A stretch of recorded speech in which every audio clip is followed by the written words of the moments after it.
time to bring your heart back. It's time to bring your heart back. It's time to bring your heart back. It's time to bring your heart back. Change your mind, bring your heart back. Change your mind, bring your heart back. Change your mind, bring your heart back. Change your mind, bring your heart back. Drawing my chord keys on a white A4 sheet. Might briefly pass the time, but won't solve the pain inside. And all your friends are screaming, but you're barely out of breath. The kids all seem to hate you, but you haven't started yet. It's time to bring your heart back. It's time to bring your heart back. It's time to bring your heart back. It's time to bring your heart back. It's time to bring your heart back. It's time to bring your heart back. It's time to bring your heart back. It's time to bring your heart back.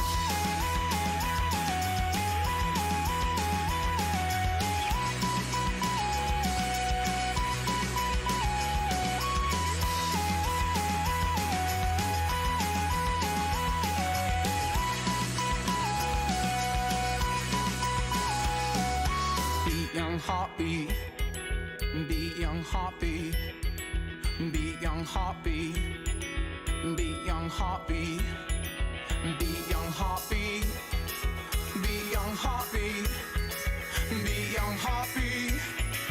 Beat young heartbeat. Change your mind, bring your heart back. Change your mind, bring your heart back. Change your mind, change your mind, change your mind, bring your heart back. Change your mind, bring your heart back. Change your mind, bring your heart back. Change your mind, bring your heart back. Change your mind, bring your heart back.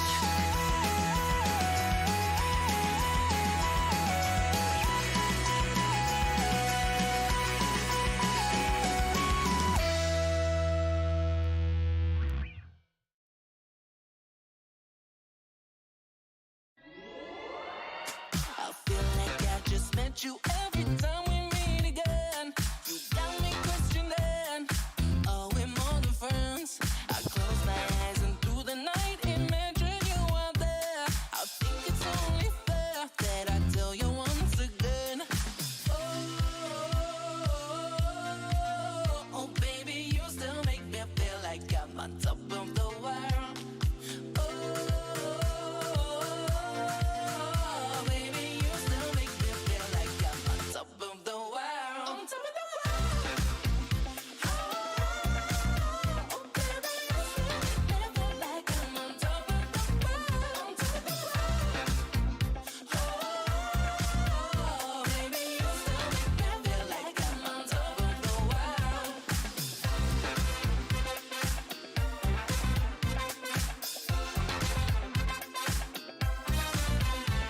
You hold my hand and pull me close. You whisper in my ear. I loved you from the start. When I first saw you here, just close your eyes and hold me tight while we dance till the dawn. Baby, don't you know you always were the one? Oh, baby, you still make me feel like I'm on top of the world. Oh, baby, you still make me feel like I'm on top of the world. On top of the world. Oh,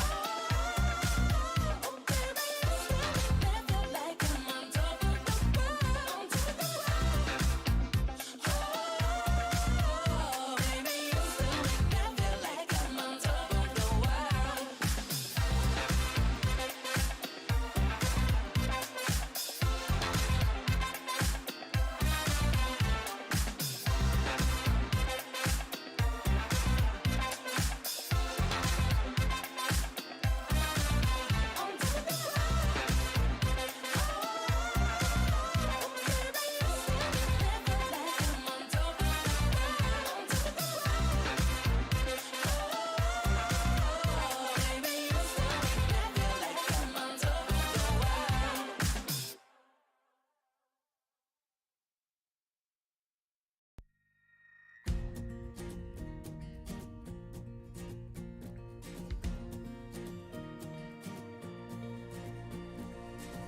that I was safe enough. treat you like a movie star. Let's start here and build it up, right from the bottom to the top. I know it all takes time, but the future's bright. This is where it all begins. My girl, we're just getting started. Don't look back to where we've been. Just take my hand and be open-hearted. Shine a light into the dark. Burn the haze just like the sun. You know you'll always keep my heart, and that's all that matters when we're done.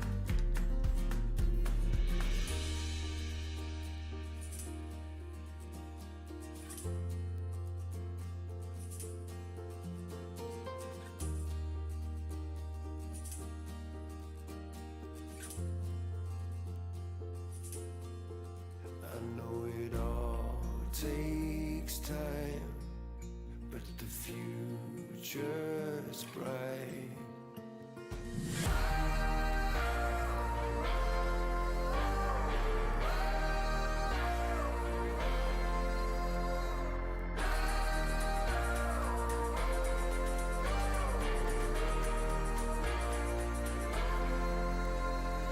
This is where it all begins. My girl, we're just getting started. Don't look back to where we've been. Just take my hand and be open-hearted. This is where it all begins. My girl, we're just getting started. Don't look back to where we've been. Just take my hand and be open-hearted.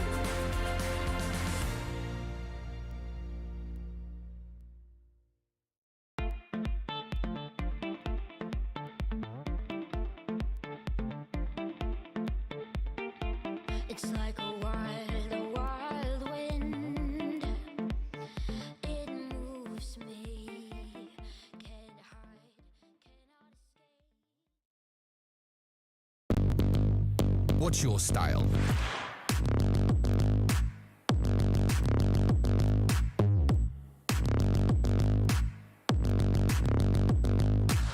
Get your merch at shop.eslgaming.com.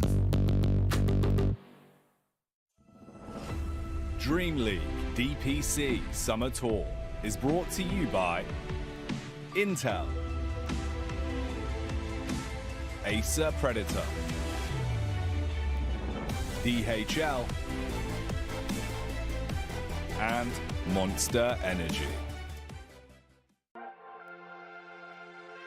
Genting, are you ready? Great initiation. Two-man stun, follow up with another two-man stun. Burrow strike. Team Liquid is on point right now. What a play there!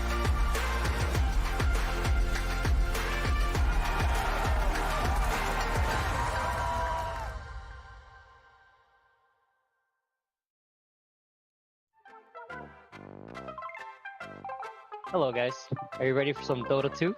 Alright, Insania, let's go. Let's get ready for Dream League. Okay. Oh, what the fuck? It's already time? Let's go. We're definitely ready for Dream League. Let's go. Let's get ready for Dream League. Okay, let's do this. Can I take the sunglasses off now? It's kinda cringe watching myself. Not gonna lie. Personally, I kind of like sunglasses, especially in bright light like sunlight and makeshift sunlight. It's a relaxing Monday, to be honest. It's quite nice. You know, I got the studio all to myself at the moment. It's lovely. Okay, you're watching Dream League. You know, season 18, powered by Intel. You know this by now. I don't need to tell you. We do have some Dota to go through today as well, though. It should be fun. We got 11Monkeyz. We got Nigma Galaxy. I'm gonna take a couple more minutes to relax. Let's get started after you're back.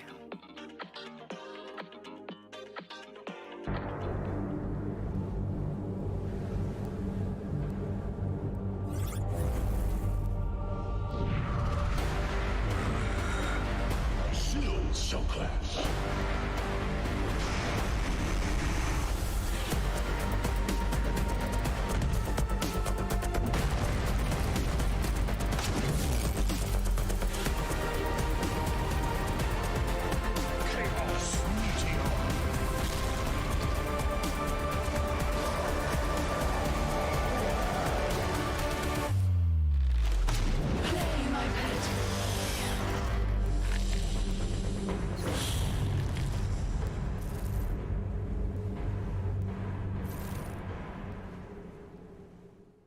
I know, sunglasses on in the studio, must be crazy. But I wasn't lying when I said I got the studio to myself. Luckily, I will be hearing voices. You guys will be hearing voices as well. You might even see pictures somewhere. Yes, in the back. I see him. There.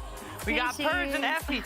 But because they're not here, and I don't want to feel lonely, I got myself some friends. So Effie, do you want to be Earth Spirit? Yes.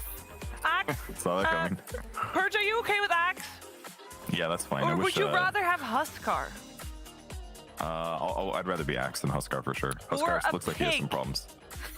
I'll go with the Axe, the humanoid creature. Or the mini Slark. I want to be Alchemist over there. Wait, what about the pig on the table? I figured we have some audience. We got Odie Pixel, you know, it's right here, sitting next to. I mean, Effie. Who's the pig? You can choose who you're gonna insult. Wait, I mean, T-Gup is the last person in the studio, right? So it can be the only person it can be is T.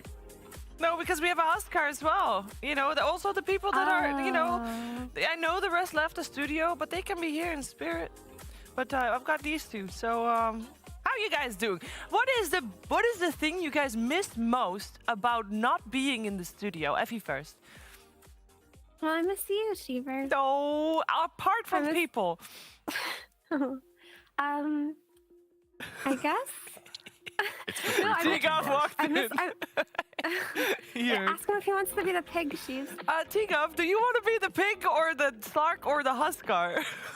He's wearing pink again. He's definitely the pig. He'll be the pig. He's got to protect himself from our shameful attacks. Whoa. I mean, that was an attack. I mean, I just miss being around everybody in person, really. Like, I miss, like, eating dinner with people, too. That's part. I mean, the best thing about working from home is, like, I'm wearing pajamas right now, but you don't know that. I do now. I also slept in this shirt. Did you actually? Yeah. I can't do that in the studio. You probably could. Yeah. I mean, if I were Jenkins. Fair. How about you, Purge? What do you miss most? Whenever I see you guys put in food orders for cool places that we never ate one time when I was there, that makes me very jealous. I'm like, oh, now you guys eat Lebanese like 3 times a week? Okay, great. Very fair. I'm very sad about that. I'm trying to move you guys when you're talking, but it's very difficult to do. I have to put all my focus in. All right, better than you mashing us together like you were at the start. I did not think that through. We're kind of like mashed together on the screen. Next to each other. Oh, wait, I should probably do it the other way around. Yeah. Yeah. Okay, so let's talk about some Dota things, because we do have Dota coming our way today. It's one series. We got ourselves Nigma Galaxy versus 11Monkeyz. To start things off, let's take a look at the standings. As you do, it's in Division 2 for the Western European DPC League. We know, Effie, that Nigma Galaxy is a team that we are expecting to make it all the way through. They are 2-0 at the moment. Are you feeling happy with what you have been seeing from them so far? Yeah, I mean, they've looked really solid, but also it looks like they've been having a lot of fun, really, just from like player cam footage and just like post-game things like that. So I definitely expect them to place first this time around, but second is a little bit up in the air for me, because I do think that DGG has a lot of potential as well, but Into the Breach are looking like serious contenders for just finally going to Division 1 this time around. Didn't Zive say that this is their season, like they're gonna do it? This is their season. He did. But in the same vein, they've also 2-1'd every other team. They played. Granted, they did play Brame already. They played Team Bald, who had some decent success in the previous season as well. So maybe strong words from him. Ultimately, I assume they'll lose to Nigma Galaxy.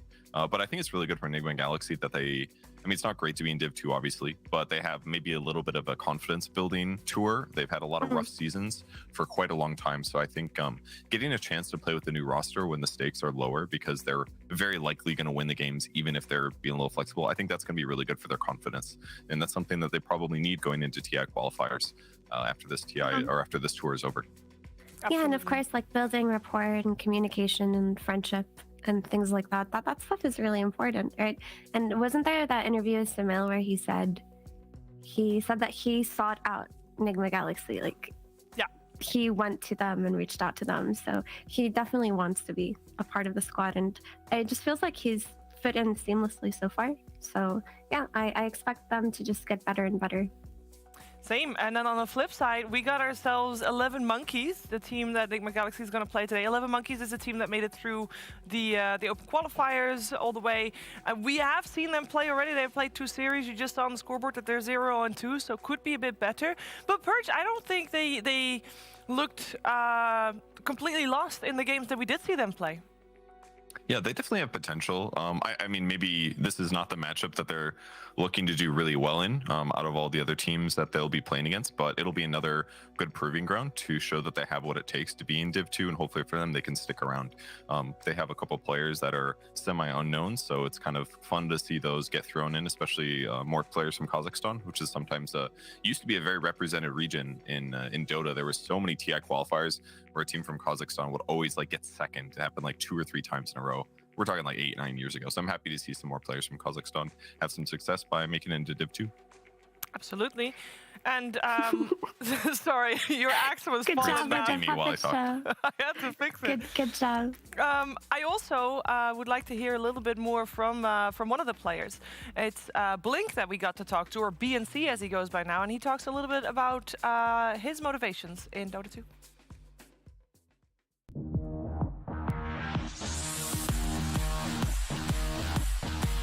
I've always loved Dota, and I always wanted to make something out of Dota, a career. Not just something periodical, you know, for like a season. I really want something long-lasting with it. That's why I keep working on it.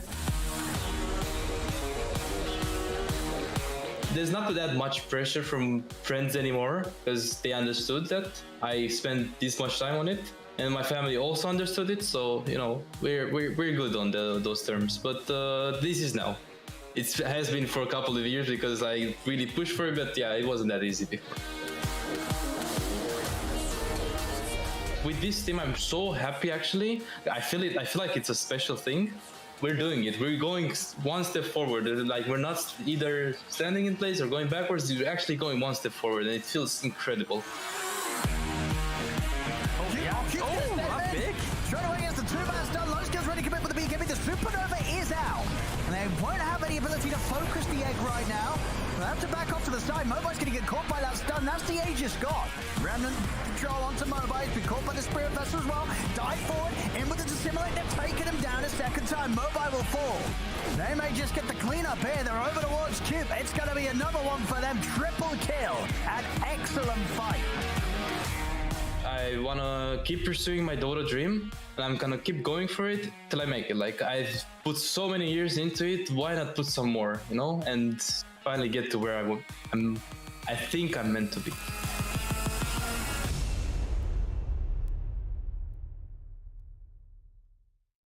You got people that sometimes make it successfully into competitive Dota that have been just doing it for a couple months, trying it out and locked out, right, with the right team. And you got people that grind the way there, and Blink's definitely of the latter.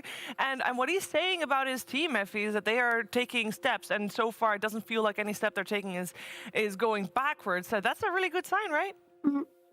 It is a really good sign, and I really appreciated the confidence.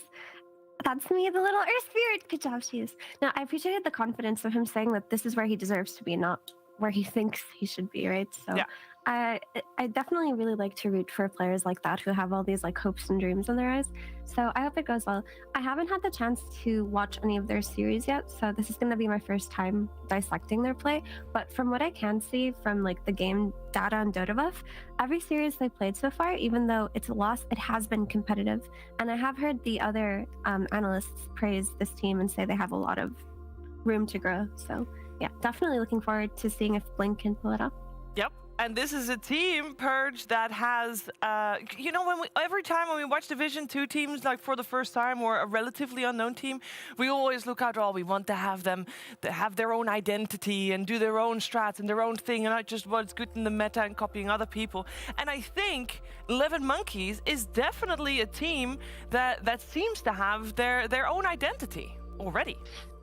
That's perfect for them, because especially I really liked seeing how confident he was in his interview, right? He's like, oh, we're on the right path. They got 0-2'd twice, which I think is perfect actually for his current circumstance, because they shouldn't expect necessarily to blow everybody out of the water.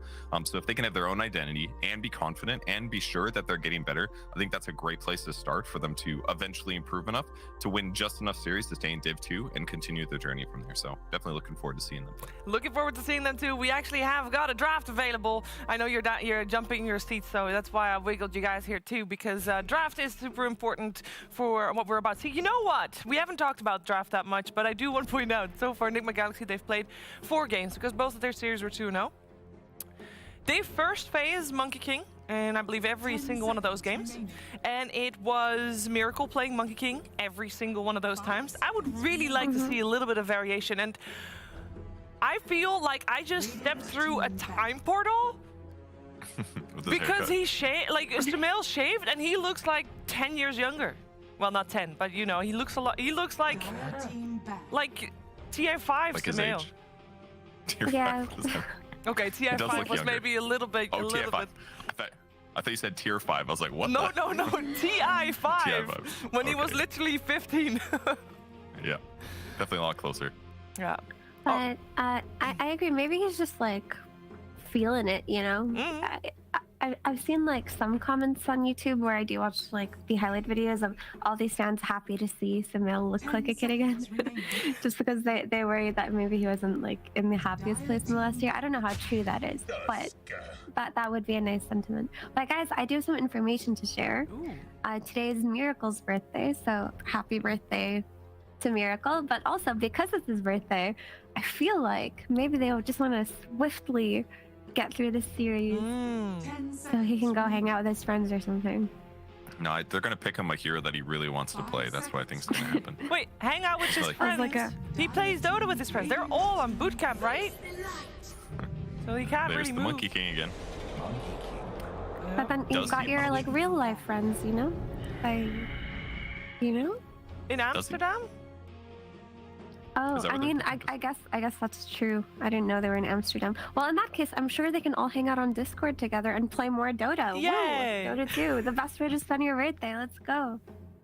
That is true. You can only win MMR on your birthday. It's fact, sort of.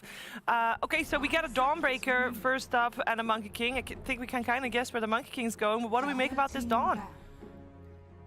It's been trending a bit more in like lots of regions, just as like a nice disable follow-up, and it lanes well, and as long as you have good combos, I think it looks pretty strong. I assume they'll do something similar. Yeah, I genuinely really love this hero, just to play it in Dota, just because it feels like it's always been a really strong laning hero, but after the lane, potentially it didn't do as well as other supports did, like assuming that it is a support, because of course it can be laned mid, it can be played as a carry and an offlane too. So it's definitely, I think Dawn is the hero that you can safely say can play all 5 roles in Dota. We haven't seen enough people experiment with carry Dawn after TI10, but it's very viable. But this hero has always just been incredibly strong in lane. Her level 2 power spike is ridiculous, but she did fall off afterwards in that she can't really initiate fights the way other supports do, because the stun isn't like a solid stun. You have to wait to land it. It's more of a follow-up stun, like Purge said. So she kind of got overshadowed by things like Bane, who don't necessarily have the same kind of damage on lane, but just set up for kills so much more. But the meta has shifted away from that. Now, any kind of harass-heavy targeted laner or laning support is a lot more favored, because you can't really salve up your carries the same way that you used to. So she's definitely found her time in the sun again.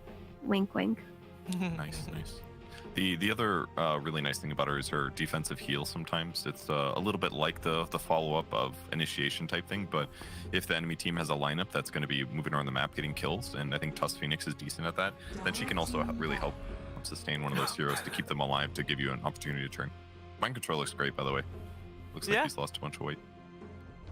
Yeah, he said last time that GH was the one that he thinks he can bench most at the moment. But you know how, because we had an interview with Mind Control last time, you know how Mind Control always been the player that after he won TI went straight back to the pubs and stuff.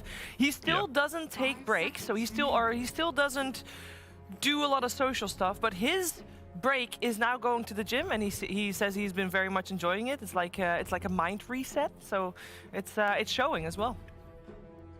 That's great.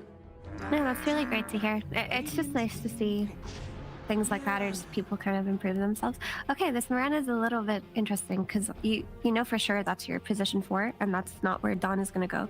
So the question is this going to be a position 5 Dawn or a position 3 Dawn? Because, or even a mid Dawn, you don't really know, because I was thinking initially that maybe the double melee safe lane of Dawnbreaker and Monkey King wouldn't necessarily be that great, because that's not normally what you pair it with. There's also a little bit of anti-synergy between Celestial, Hammer, and Tree Dance.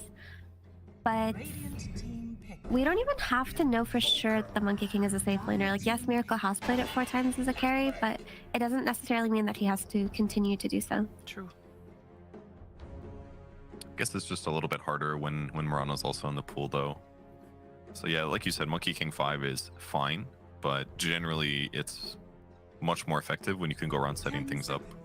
So, but I do like Mirana Arrow as another layered disable. Their draft isn't like, a lot of teams will pick Mirana and they'll like instantly grab some setups with her. Nigma Galaxy has been more flexible here in that they're grabbing the heroes they want, and they're going to adapt and do it a little bit late in the draft, but it should still work fine as long as they get like 1 or 2 other heroes that can set up engagements for them a bit, because that's the only thing they're kind of missing. They've got Monkey King Stun, Void Spirit's a perfect example. Somebody that can jump in, start the fight. I like the Invoker on the 11Monkeyz side as well. I would kind of like to see him go Spirit Vessel this game. And we also probably have a Clockwork Core here, I would assume. Maybe, or Tusk Core. One of those 2 is likely happening. So kind of a cool draft from 11Monkeyz, but somebody needs to get a Spirit Vessel, I think, just to help them set up and get kills. It'll negate the Dawnbreaker heal. They don't have to get it, I guess, but I feel like it'd be... You guys realize what's happening, right? Not sure. I have just come to the big brain realization that probably everybody in Twitch already knows.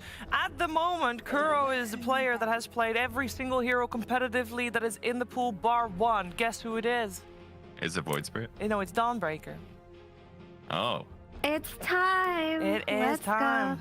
That's the only one he's missing from the list, I believe. I think he already played Void Spirit support once.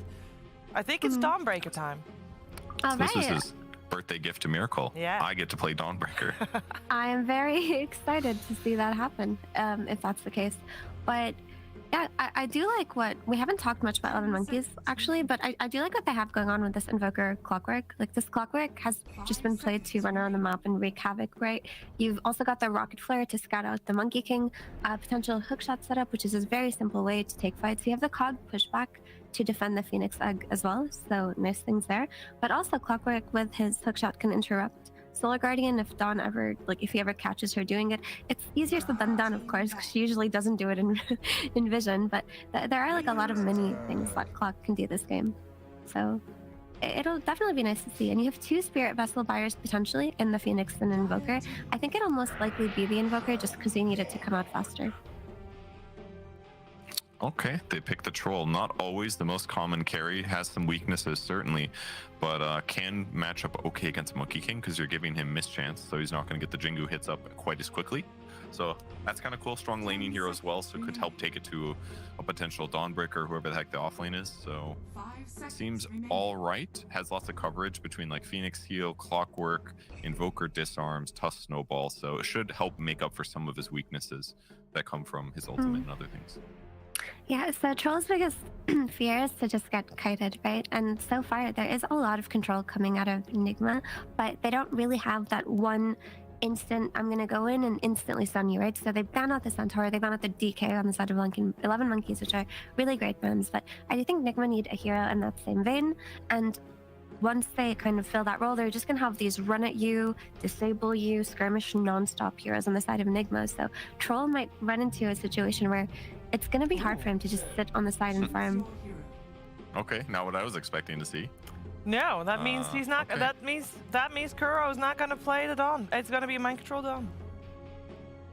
So Mind Control, Dawnbreaker, Mirana, Jewel Lane, Sumel's Mid Void Spirit, Monkey King Chen. The draft looks a lot more normal. They are still a bit missing some of that setup, so that might require either Miracle or Mind Control to get it, or maybe more likely, maybe GH just picks up a Yules. It's God tier against Troll Warlord anyways. It helped defend himself from other heroes. I could definitely see something like that, but until that comes out, it's going to be up to GH to land arrows on his own volition, and he'll be successful at that, but it just won't be as dominant as a more typical lineup.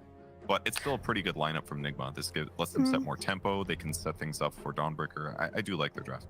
I mean, you don't really need setup sometimes. Like, now that we know that this Dawnbreaker is an offlaner, she's actually pretty strong because the slow that comes out of her hammer is not insignificant, right? Mirana can definitely chain stun into that slow, and it's a really high threat. It's a high kill threat lane. So also once Dawn gets that BKB and just kind of bodies for them, it's going to be a lot easier now that she has farm priority to set up these kills and just go in first. So yeah, I like what Nigma have going here, actually. It just feels like they're going to be fighting non-stop. How would you, Purge? I agree with that. Dance me, Sheever. Thank you. Dance more, Axed. Dance more, Purge. Say something. Sheever, moving the wrong puppet. That was Effie talking for about 4 seconds there.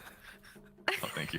But they are going to have some issues with the egg. That's like a one downside a bit to them. I guess Mirana's quite good against it, but as long as they protect the egg well, then could be very good for the 11Monkeyz. Don't you think, Effie? Yeah, I like Puppet Master Shiva. This is the best time win. Let's go! All to right. the casters! To the casters! Let's go to Odie Pixel and Tiga for game 1 of the series. Thank you very much, Steve. And yes, hello, ladies and gentlemen. Welcome to game 1 of the best of 3 here between 11Monkeyz and Nigma Galaxy. T, what do you make of it all coming in here off the back of the draft? I mean, Kuroki, he was so close to be able to complete the all-hero challenge. We were all hoping for a Kuroki Dawn, but we're not going to get it. We're going to get something a bit more classic, a bit more familiar, the good old Kuroki Chen. Maybe if they have a good game 1, he'll bring it out in game 2. I mean, that's probably why they pick it early, and Kuroki's like, all right, maybe if it's a good game, we'll sneak it in, but yeah, potentially after a game 1 victory. No, honestly, I like the Chen. I like the pivot here. You got the Monkey King into like a Phoenix lane. You bring this Chen factor, you'll be able to remove the Phoenix. You give him a good lane. Monkey Tusk looks good. On paper, I see why they didn't just throw the Dawn into that lane. Let's have a look already. 11Monkeyz looking to get aggressive here off the back of a smoke. But at the same time, Nigma Galaxy mirroring the movement over on the other side of the map here. This is like Nigma's been doing like every single game. It's this 5-man group up, look for the fight, just run into the jungle. Sometimes they go top, sometimes they go bot. It's not always that perfect pattern. So you see why 11Monkeyz, they themselves also did the same move. They're not parking themselves in the high ground waiting for them to come in. They're trying to, maybe find that one hero that doesn't come. But again, Nigma, they always move as this 5-man unit. Absolutely. Yeah, something I feel that we've just been seeing from them a lot more this tour, Nigma Galaxy. Very much as a squad, getting some real nice sort of 5-man movements, going throughout sort of all stages of the game. They very much seem in sync with one another now as a team, Nigma Galaxy. Yeah, I mean, they're a team that they love to join the fights early on, even when they're in Division 1. Like, if you look at the stats of Division 2 so far, sure, they've played less games than others, but they've got 88 assists on average, across their games on average. That's pretty really, yeah, and that is the highest by like, quite a bit. Yeah, like second place is like 69-70, right? So very much Nigma is a team that will happily, break down the lanes a little bit earlier, look for that fight a little bit more. Sure, they've had a couple games which are these immense comebacks where they've been down quite a lot due to this playstyle, but it is quite fun to watch when you have so much aggression coming from a team. And it's why they picked this Monkey King so much. This Miracle Monkey King, going for Echo Saber or Diffusal, Desolator, just going for the fight. It really is their playstyle right now. I do like some of the picks from 11Monkeyz. I mean, nice to see that Stoikov bringing out the Invoker in the mid lane. Obviously having the confidence to do so. As I feel like this is a hero that, whilst it does have a lot of potential, a lot of teams don't tend to like to pick this one up in the mid. No, I think it was a little bit of a lost hero with the aggression of Storm Spirits in previous patches and the ability of being a little bit more aggressive, but we've seen the resurgence of at least Exhort Invoker recently. Yeah. Right now, Invoker is going Quas-Wex, but I think, yeah, the hero, it always goes in and out. Like, the hero hasn't really been changed too much, but it's just kind of like a flavor. You know, can your player really want to play it? But in this game, it's going to look really good. I think if you're playing against Nigma, this early tempo style team, Invoker should be a high stock hero. This Quartz Wax, the Tornado, the EMP, it completely removes the team's ability to take these early fights. So I think it's honestly more a pick for the team's playstyle that they're going against, rather than, okay, we need to play Invoker for our own strengths. And do you still like 11Monkeyz' decision to go with the carry troll this game? Again, another sort of core hero that very much doesn't normally have a place in most of the games that we've seen, but 11Monkeyz feeling that it was definitely going to be the pick here against what Nigma Galaxy showed. Yeah, we were speaking about it during the draft. Like the carry troll, it feels more like a one-to-one matchup with the Monkey King, right? In the early fights, when Monkey tries to spring in, be super aggressive, these whirling axes will be able to prevent Monkey from getting the Jingu stacks. There might be that one play where it's like, oh, you didn't get Jingu, you can't heal up, you die. Later on into the game, the troll is a weaker hero just because it gets kited so easily from different heroes. Potentially that Dawnbreaker in the off lane, just jumping on top of the heroes, saving them. Troll might not have the damage, but I like the fact that 11Monkeyz, they are looking to take back the fight, right? They're not going to allow Nigma just to run at them the entire time. They picked Invoker, they got a troll. Like, at 15, 20 minutes, we're probably going to see some massive scraps from both these teams. I'd imagine so, right? Yeah, as you said, both teams, nobody's going to be avoiding the 5-bans. If anything starts to happen anywhere close to a tower, so you're going to see a lot of TPs coming in from both sides. Watching the mid lane at the moment. Great start for Stoikov. That's the lead here, 17 for 3 against the 14 for 2. Solid showing here on the first few waves as the Invoker. Yeah, Sumo got a little bit aggressive and actually had to go behind tower and then loop back around. That gave Invoker a little bit of time. Oh, this is a nice movement though from GH coming in from the high ground, catching him with the arrow. If they've got detection, they've got a sentry, so they can stay on top of Stoikov, though he's going to be out of the range of the sentry ward. No further way to track him down. Stoikov's going to be able to get himself out. It's TPing back to the tower. Oh, he wants to stick around. I mean, how's he doing for regen? Still got a Tango and a Fairy Fire, so it should be all right. Sumail, of course, at this stage, not quite having enough burst to threaten him under his own tower. JH, he's just coming back. Oh, yeah, well, he's going to look for round 2 here in the mid. He knows there's no TP, so he could legit just dive this tower. Oh, Arrow's going to be off the mark, though. Stoikov, you know, this man, he is... Yeah, he's a bit of a player. He's running right back at them. We'll see if this works out. I mean, he's living on the edge. I tell you what, I'm a bit impressed with his lads Invoker already. You know, he came to play. He's got 2 heroes, and he's handling them both in the mid. Oh, no. He's still living on the edge, Stoikov. Oh, no. He's a wild lad. I love it. It doesn't work out for him, and at the end of the day, Nigma Galaxy will be the ones with the smiles on their faces. But, I mean, he has no fear, T, this lad. He just went in. He knows he had the 12-odd regen from having the quads, but yeah, unfortunate for him, he just get clipped by the arrow there. But yeah, I gotta respect the gusto there. Yeah, he's ready to go. He's not scared of anything, including things that he probably should be scared of. As indeed giving up the first blood there in the mid. I think the main thing for him, he identified that Sumo had wasted his remnant, knowing that there wasn't a clean setup for the arrow, so it gave him a bit more confidence to, you know, be up in the face of the 2 of them, and especially underneath his tower with the cause, with the aura. You know, I fully respect his, the amount of fight he's looking for. There may be a little bit of extension, but still. If he gets that level of confidence in laning phase, I want to see his confidence, you know, 20, 30 minutes down the line. That's what I'm looking forward to. So far, a very, you know, quiet laning phase. Everyone's just CSing. There's nothing too crazy happening. It's top lane. It's a couple of times now. 11Monkeyz, both have been getting rather low. Miracle's also getting folks down over in the mid. Mary's coming up with a burnt Sumail's mana. They've caught him in the cogs. He has the Fairy Fire, so he'll get away. Meanwhile, back up top, they were able to take Miracle down. Yeah. BNC. Let's be a little careful there, Kuro. These 2 really slow tornadoes. Just, they're pretty cool though. I like the change though with this neutral creep, being able to for the Wild Wing to cast tornado but not stand still, so it means it just always runs around. It's a pretty cool change. We haven't seen it too much. Oh, GH, he's in with the arrow. Zephyr says it will turn with the spirits, but already the damage has come in from the right clicks. They take him down. BNC steps back up.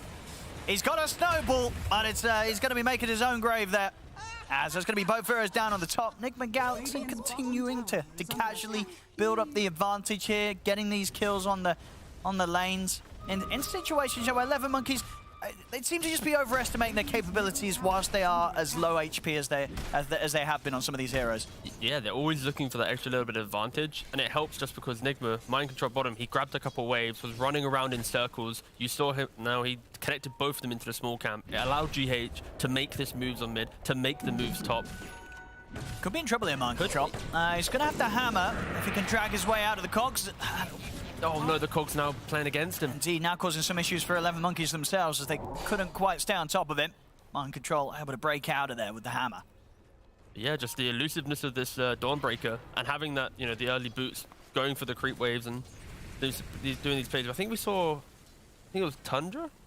No, well, I can't remember a team. There was a team that did the most amazing laning phase the other day, and it was just non-stop pulling, playing in front of tower. Oh, it was Gaming Gladiators, that was it. And just their first 3 minutes of the lanes, it was so impeccable. It unlocked their supports to make all these plays. And we're kind of seeing like an element of that here, not to the same like level, but still the same concept where the offlaner just grabs the waves, plays on the neutral camp, you survive a quick gank, and then meanwhile your position 4 is tri-laning or making all these moves mid. MC, he is an AFK, he's looking for a Solar Guardian opportunity. No, this is standard stuff here. And he's not seen it. And now he's ready to go now. 2 heroes have come in range up top. He's able to come across, land onto the 2 of them. BNC taken out by the Astral Step as Sumail. This is what we're talking about here. Nigma Galaxy, they're more than happy to show up as a huge 4-man squad here and just outnumber 11Monkeyz in their attempts to make moves as they pick themselves up 2 more kills, up 5-1 now. So ready to go for more. Boundless Strike into the Remnant. They pick up a 3rd one out of this altercation top as Nigma Galaxy are very much, you know, just keeping 11Monkeyz under good control. They're falling behind now in Net Worth Radiant. This is the Nigma Galaxy that we were seeing multiple times already here in this Division 2. They bring the fight early and they bring it in their numbers. And it's scary. Positioning is so key. Like for Nigma's lineup, at any minute there's going to be a Monkey or Voice Spirit jumping your backlines. And on top of that, you've then got the Heal of Chen keeping that hero alive, or the ultimate of Dawnbreaker, again, making them even tankier. And then at that point, you now suddenly got 4 heroes there. Later down the line, you're going to have this Mirana ult with some evasion built into it, the invisibility, so you need detection.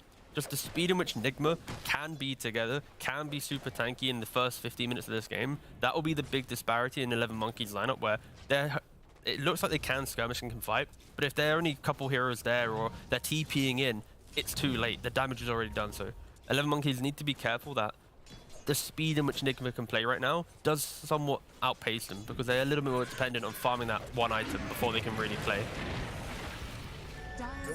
So top Mero, trying to get in on top of Miracle, but he's already out. At the same time, down bottom, Sumail, he's just diving towers. He's able to get in and take down ZYZZ on his own with that DD rune. Yeah, really nice read from Sumail.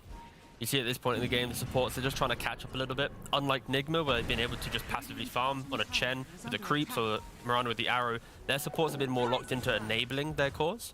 So at this point, you need to soak up that XP, but no, Sumail instantly there, killing off the Phoenix, making the map feel even smaller, and just through these actions alone, that's where the net worth is being built, because of the supports aren't farming. Just look at the net worth disparity right now. The Chen, 2.2k, Mirana, 2.5 nearly.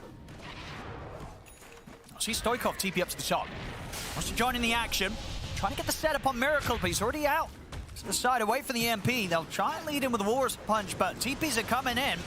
And now with the Solar Guardian, it's going to be 11Monkeyz that have to bail out of there. Mary caught in the ultimate, taken out here again. You know, it's just, if you try and poke at any member of Nigma Galaxy, they'll bring the whole crew round. You know, there's 5 heroes turning up at the top lane. You can't go for a fight here if you're 11Monkeyz, unless you're ready to deal with the fact that you're going to be dealing with a full 5-man. Yeah, the fact that we got to see that one pick off where the Dawnbreaker came back in, turned it around, of course. 2 minutes have passed. The spell's back up again. If you're 11Monkeyz and you're looking for these fights, you have to fight in the windows where there isn't the Solar Guardian available. Because if it is, I don't think they have the damage right now to actually find a kill. As we said from the draft, 11Monkeyz, they have the heroes to battle with. The middle. And they're in with the dive. He's going to be able to get himself out of the combo, dodges the Stimulate, turns with the Cold Snap, ZYZZ's in, but the Astral steps up and Sumail is away. Same time up top, Boundless Strike for Miracle, get in with the Promise Ring, and that's going to be Mary going down. BNC not quite able to pick him up in the snowball in time. They will try and turn towards Miracle, he gets the Wukong's command off, keeping his distance. He's caught in the root. He's trying to get the Jingu mastery built up, but he can't quite do so. So this time round, 11Monkeyz able to find the trade, take down Miracle. And we got to see a glimpse into why the troll into Monkey King feels good, of course. The troll being on top of the Monkey King. Monkey couldn't get a clean stack, set of Jingu stacks up. But instantly, we pivot from top into straight away mid. SML's ready to dive. Using the catapult wave, just pressuring. Gotta be careful how close you get. Stoikov in particular. Already rather low on the HP. See that replay once again. Back in the mid. I see Stoikov. He did want to get up towards the top and help out in that effort. Ended up, of course, not being needed to get the kill on Miracle. But perhaps, you know, Nigma Galaxy may have lost a couple more on that top fight if he was allowed to TP up there. So good cancel from GH.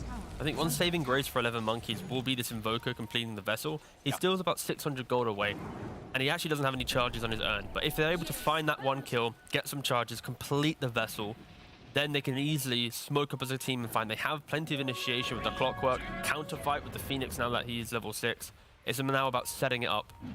I wouldn't be surprised if they look for a fight pre-vessel, get a charge, then look for that kind of big explosive fight to really try and wipe Nigma. But again, this is the point where you need to look for a fight for 11Monkeyz once this vessel is complete. If you don't utilize it, that's when Nigma will happily farm up and they will fully mitigate this vessel even being picked up. Pretty important timing coming up for them. As the moments pass, Nigma Galaxy continuing to be that bit more efficient with how much they're getting from the map. 5k lead now. Nigma Galaxy and very well split up. Got Miracle having his eyes on BNC. Unlikely to do anything on his own. Might have the opportunity of making a move if he wants to call upon Mind Control to join him. But he's playing it safe. Doesn't want to reveal his location. Smoke time from 11Monkeyz. Mary and Stoikov ready to go here with the two of them.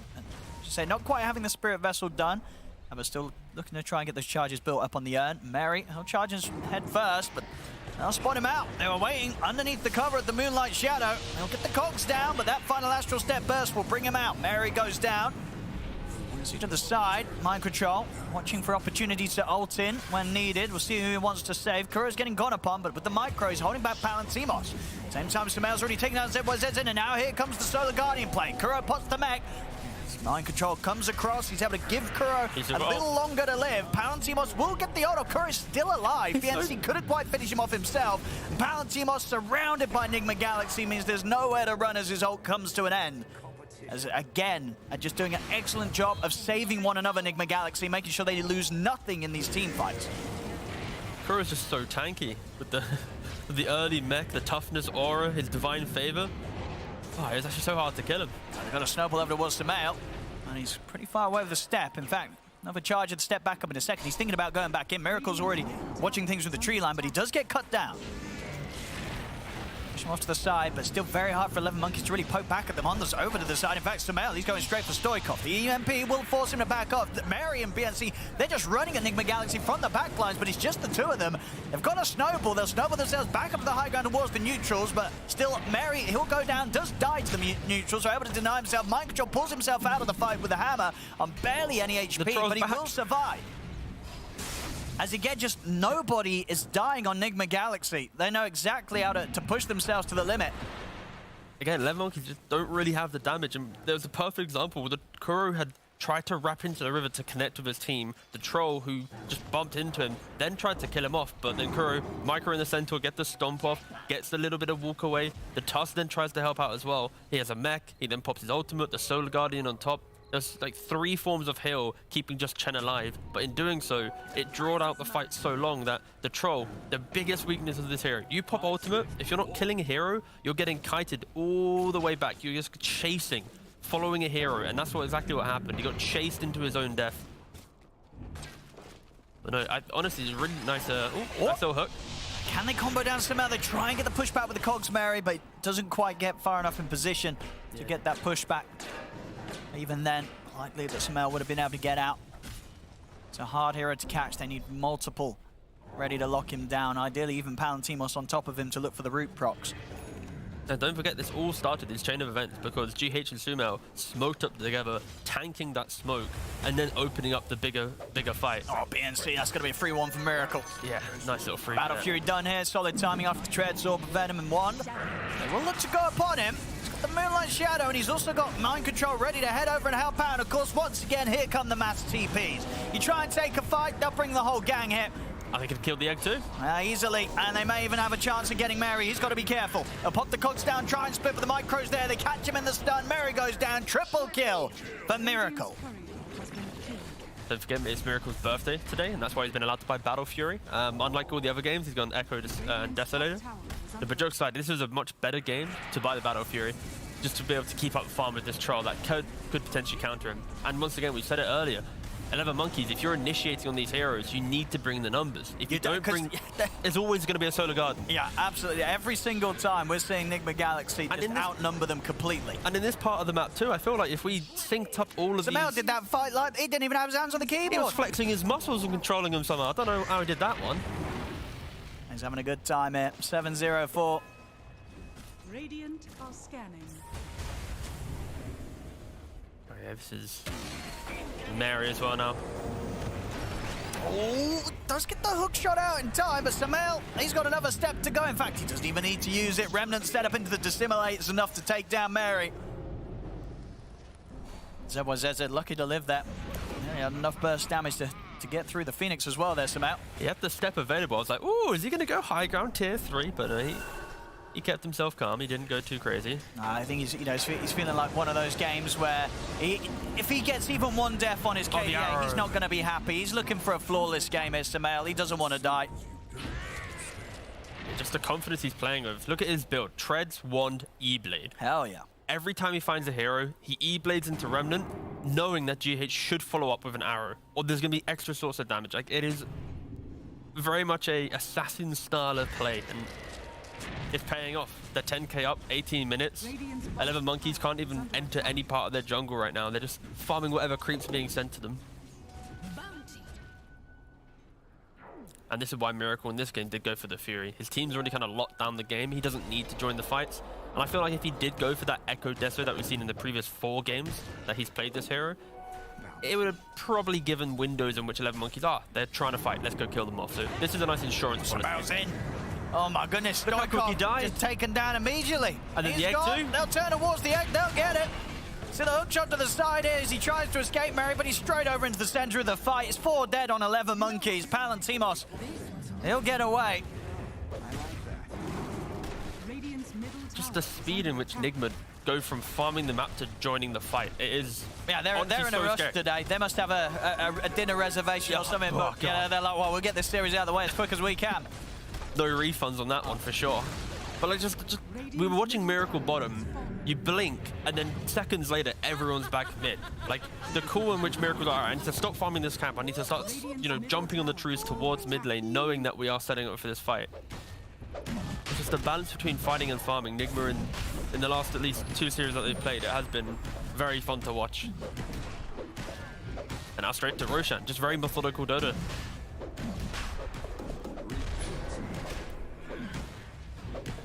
BKB soon complete a monkey. Sumail getting another kill. He's had it, padding up his KDA here, Sumail. And he wants to get it as flashy looking as he can on that scoreboard. 11-0-6, already pretty good here for 19 minutes in.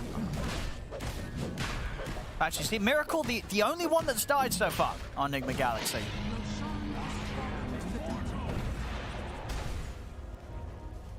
I was just checking Sumail's stats. Yeah, this could potentially be his first flawless game for Nigma in this DPC? Yeah, because he's been 11-2, 10-4, 15-2, 16-1. And now that I say that aloud, that's disgustingly good.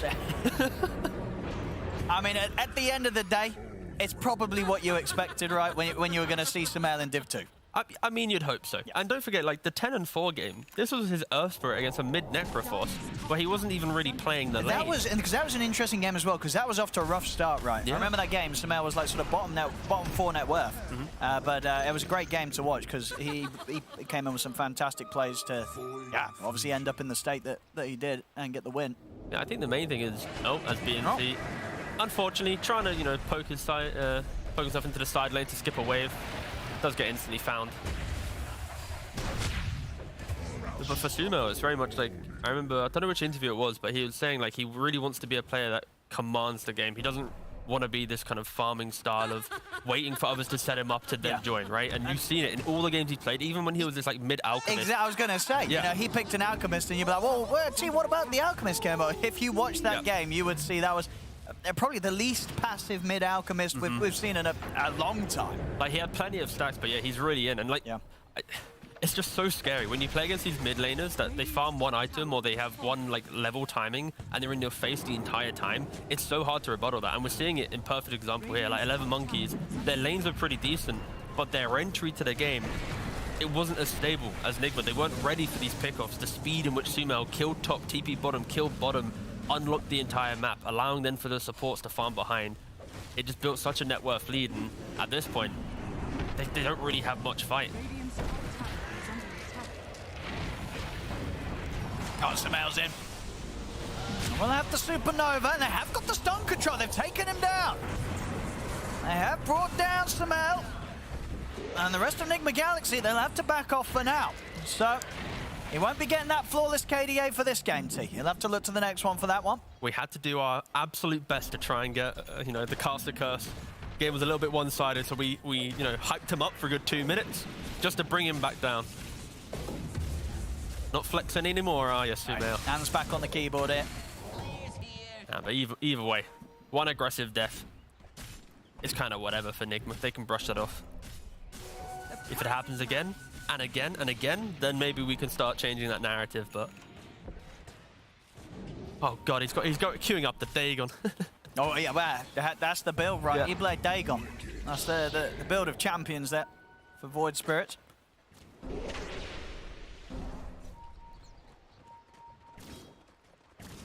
Sumail's back up. They'll be ready to look to go again. Still got a couple of minutes left on Miracle's Aegis. He's not going to stop, right? He's just going to keep doing the same thing he was doing previously. Like, one death isn't going to change, you know, like I just mentioned. And Miracle, this entire time, he's just been springing around finding kills. He killed the Phoenix. Clock shows for a brief second. Ori on top of him.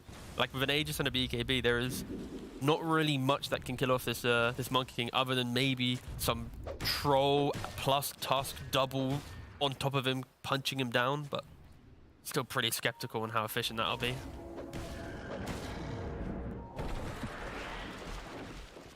Mind Control getting some damage himself next, getting that Dessa online. BNC. I was going to say, he's got to get out of there. Doesn't want to stick around after revealing himself. Yeah, Dagon now in the hands of Sumail. Ready to get in with that heavy burst. He has been missing that incy-wincy bit of damage. That's true. A few times you've seen heroes getting down to what sort of 10%. Oh, it's the casual Dagon. You don't see this often. It's the casual level 1 Dagon with the E-Blade for the burst damage, then pivot back to normal. Look, here it is in effect. Oh, Sumail.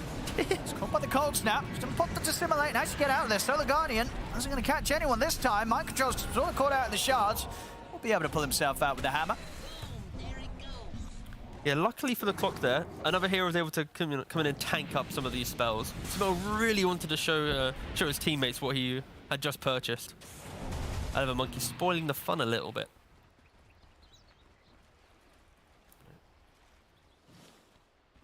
Still not very close for BKB for Troll Warlord. I was going to say maybe for 11Monkeyz there would be some timing where Troll with a BKB as Aegis expires. I love a smoke. I like a good smoke when you're behind. You know, these are the risky plays. Aegis just expired, so they see Miracle bottom. A very brief window in which they can kill him, and Miracle has been playing super aggressive. Oh, that was nice! That was that dive there for ZYZZ. Absolutely bang on target there. Oh, ZYZZ on the Phoenix. What a beautiful initiation from him. The respect as well. Miracle quick with the tip as well. Yeah, lovely little bit of Phoenix play there, catching Miracle. That was by one surprise. Chance. They had only one brief moment before Nigma grouped back up with that Aegis expiring. It was textbook, yeah. Yep. Smoke after the Aegis is gone and find the carry, kill him off as crisply and smoothly as they did there.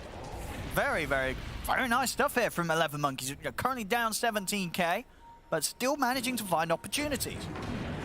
Oh. Palantimos is out though. One step up, Sumail's able to find him in the burst. Mary also going down. Got to back up with the rest of the three of them. Maybe getting a little ahead of themselves there. Palantimos charging up into the triangle, but of course Nigma Galaxy, whilst they might not have Miracle, they've very much still got a hell of a lot of firepower between the four of them. Yeah, unfortunately for this Troll, still not with the BKB. Like you mentioned, he's kind of running into territory that they haven't controlled for the last 4 or 5 minutes.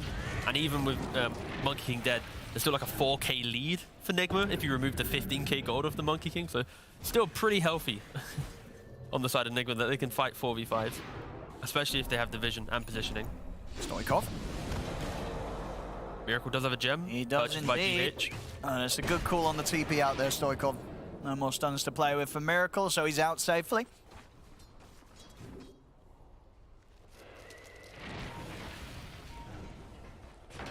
Warps him out. Nice dodge there from BNC, also able to make sure he only snowballs over to the creep, so he's able to back off, doesn't get himself pulled in too deep. I mean, overall as well, how would you rate 11Monkeyz' ability to high ground defense against the amount of push that the Nigma Galaxy do or don't have when you look at the heroes in this game? I think it's incredibly difficult once like the Chen gets the correct creeps, be it with the Golem for some tankiness, and you get the Monkey King with the Wukongs out. If you ever prevent Wukongs coming out, then the Phoenix, the Clockwork Flare, the Tusks, Shard, and Snowballs, like this chip and throw on the creeps, will scare Nigma from ever going up. Here we go. Another little smoke here from 11Monkeyz. Last time round, it went rather well. But they have no vision, so this is very much a blind smoke, and they need to kill off this creep wave. It's a little bit obvious. That's why the Invoker is still showing, and he's going to be pushing it out. Yeah, you can see Miracle sort of learning from his past experience down in that bottom lane. He's kind of staying away from that. Doesn't want to push his luck going for the next wave quite yet. But the key thing here is this mid wave is also being pushed out to some degree, and top wave is about to come in, so there's going to be a very brief... over, actually, Miracle. Oh, there's a scan though. They scanned it. Nice. Yeah, Palantimos is going to straight show himself. Might be a bit of a bait. See if they can get a reaction out of this. It feels like they are. He's going in. He's tempted. Oh, he really wants it. He's going up, but again! The same thing! Once again, they're coming in with the Solar Guardian, but Miracle, he's been taken out! The stun is going to go off. They're on to mind control. Palantimos is straight on top of him. Mind control will get off the Starbreaker. We'll see after the back line. Smell jumps in, takes down BNC. Also able to remove Stoikov from the fight. GH is going to opt for the TP out. Mary also finished off by Samael. Palantimos does end up getting mind control. ZYZ is going to look for the TP out, and he will make it away. The question is if Palantimos is going to have any route back to safety here. As Nigma Galaxy will look to chase him down. He has got a TP. We can get far enough away and go for the TP. He's going to be fine. And it was a 2 for 3. Nigma Galaxy getting the more kills out of it. Of course, BNC with that buyback did go down at the start of it all. But not a bad hit from a team that's 22k down. And once again, these dive plays from ZYZZ, it's catching Miracle out. He's got to be careful in the trees. ZYZZ Phoenix, like he's holding on. He's keeping the game alive here for 11Monkeyz. I don't think I've ever seen a Phoenix player so perfectly cut down trees. And unfortunately, in the exact same scenarios before, we've seen this move before. We've seen this exact same thing happen again. Okay, Mary's going to go in. He's going to go in here with a cog pushback. And they have got the meatballs and the deafening blast. JH's going to fall pretty low. But Samael, he'll jump forward, be able to take down BNC. He's looking to actually see if he can grab more out of this, but he won't quite get the remnant connection onto Stoker. But yeah, literally, they just the same game. Yeah, well, ZYZZ dives in, Supernovas kills Miracle, and then Palantimos walks into the triangle and dies. And then once again, ZYZZ dives in, Supernovas kills Miracle, and then Palantimos walks into... It's like Groundhog Day. If we see that, I was going to say, if we see it again, T, I'll be worried that we're kind of stuck here forever. We're in an infinite... How do we get out of this loop, Owen? Oh, God. I'm kind of worried. Oh, at least there's no way that happens again. Oh, you say that. I'm putting that, but there's no way it happens again. Miracle is not going to die to ZYZZ diving through the trees. No, I think you're giving not enough credit to ZYZZ. You think he's going to be on it? How often have you seen a Phoenix like perfectly get... Because like the dive, it's like where the Phoenix is. It's like a loop, right? So inside you don't break the trees. It's only like where the Phoenix goes. So it kind of is a little bit of an art form cutting the correct trees, right? It's lovely to see, yeah. It is lovely to see. As you said, you know, when you think of we need a stunner initiator, it's not normally the Phoenix, but ZYZZ's got it covered. Got to update the tooltips, Valve. This Phoenix is, yeah. But now we go. Back in, finally they get to the high ground area. They're going to throw down the Wukongs with the Chen creeps at some point and then try and siege it. But if they don't use Wukongs, that's for 11Monkeyz. Even when they're down 20k, They can throw out a shards. They can throw out a cogs on the high ground to push back the creeps. Yeah, they can be annoying. They can be very annoying. Yeah, with the high ground holding. Of course, a fresh Aegis on Miracle. He'll be ready to try and push through this all. Actually going to see the jump over towards ZYZZ. You know, Sumail, he's identified who the target really is. Trying to get this Phoenix. Won't quite have enough burst for him. So ZYZZ will be able to reset and heal up. And this time around, Nigma Galaxy, they've got the space. They take out the tier 3 and they're onto the barracks. They'll use the Aegis to take this first rack and most likely then shift over to a secondary one. But just look how annoying it is. Like, even when they're ahead so far. Right, they're in the hookshot. They're going to try and burst through him the once. That's Miracle. He's still alive. And in fact, he's going to get healed up here by the Solar Palantimos tries to get him, but he puts the BKB, but he didn't quite get the ult off. As Palantimos dead for 80 seconds, they don't have buybacks. It is over. GG's called. Nigma Galaxy will indeed get this game won. What a beautiful game from Nigma in regards to like their aggression, the speed in which they farm to then joining together to fight. It is just beautiful Dota to watch. But 11Monkeyz, you got to give them some credit. They were down by an immense amount. It never felt like they were in a winning position, but the Phoenix will give them a lot of credit. ZYZZ finding a couple pickoffs on the Miracle. You don't see that every day. You don't see that every day. So respect to the Phoenix players, ZYZZ, banging a couple of Icarus dives. But yeah, fundamentally Nigma just looking like the better team, looking incredibly flawless and just an aggressive unit that you need to somehow find a playstyle against. Maybe even just go super defensive. Like pick 5 heroes that will just push out waves for eternity and then eventually outscale them. That could be game 2 plan. I don't know. Yeah, and if you look at the scoreboard, very much a game for the supports. You know, you don't always see this. You know, Miracle dying 4 times, Sumail dying the once, Mind Control dying the once. GH and Kuro, they didn't die at all. They kept it clean. So, respect to the supports today from Nigma Galaxy in this game. On Kuro 2-0-21 and GH 3-0-21. Nearly match each other, actually, KDA. But indeed, a well-played game 1 from Nigma Galaxy. We'll see if they can keep it up in the game 2, or if 11Monkeyz can come in with something a little bit different, maybe switch it up a bit. And we'll see if that Phoenix gets respected in the draft. Because you never know. Maybe Miracle's going to be calling for a Phoenix ban after that one. But yeah, game 1, it's all Nigma Galaxies.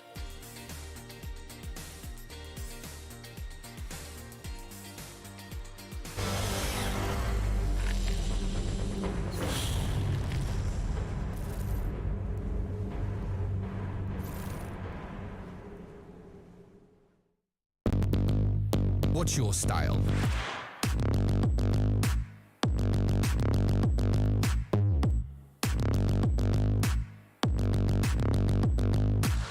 Get your merch at shop.eslgaming.com.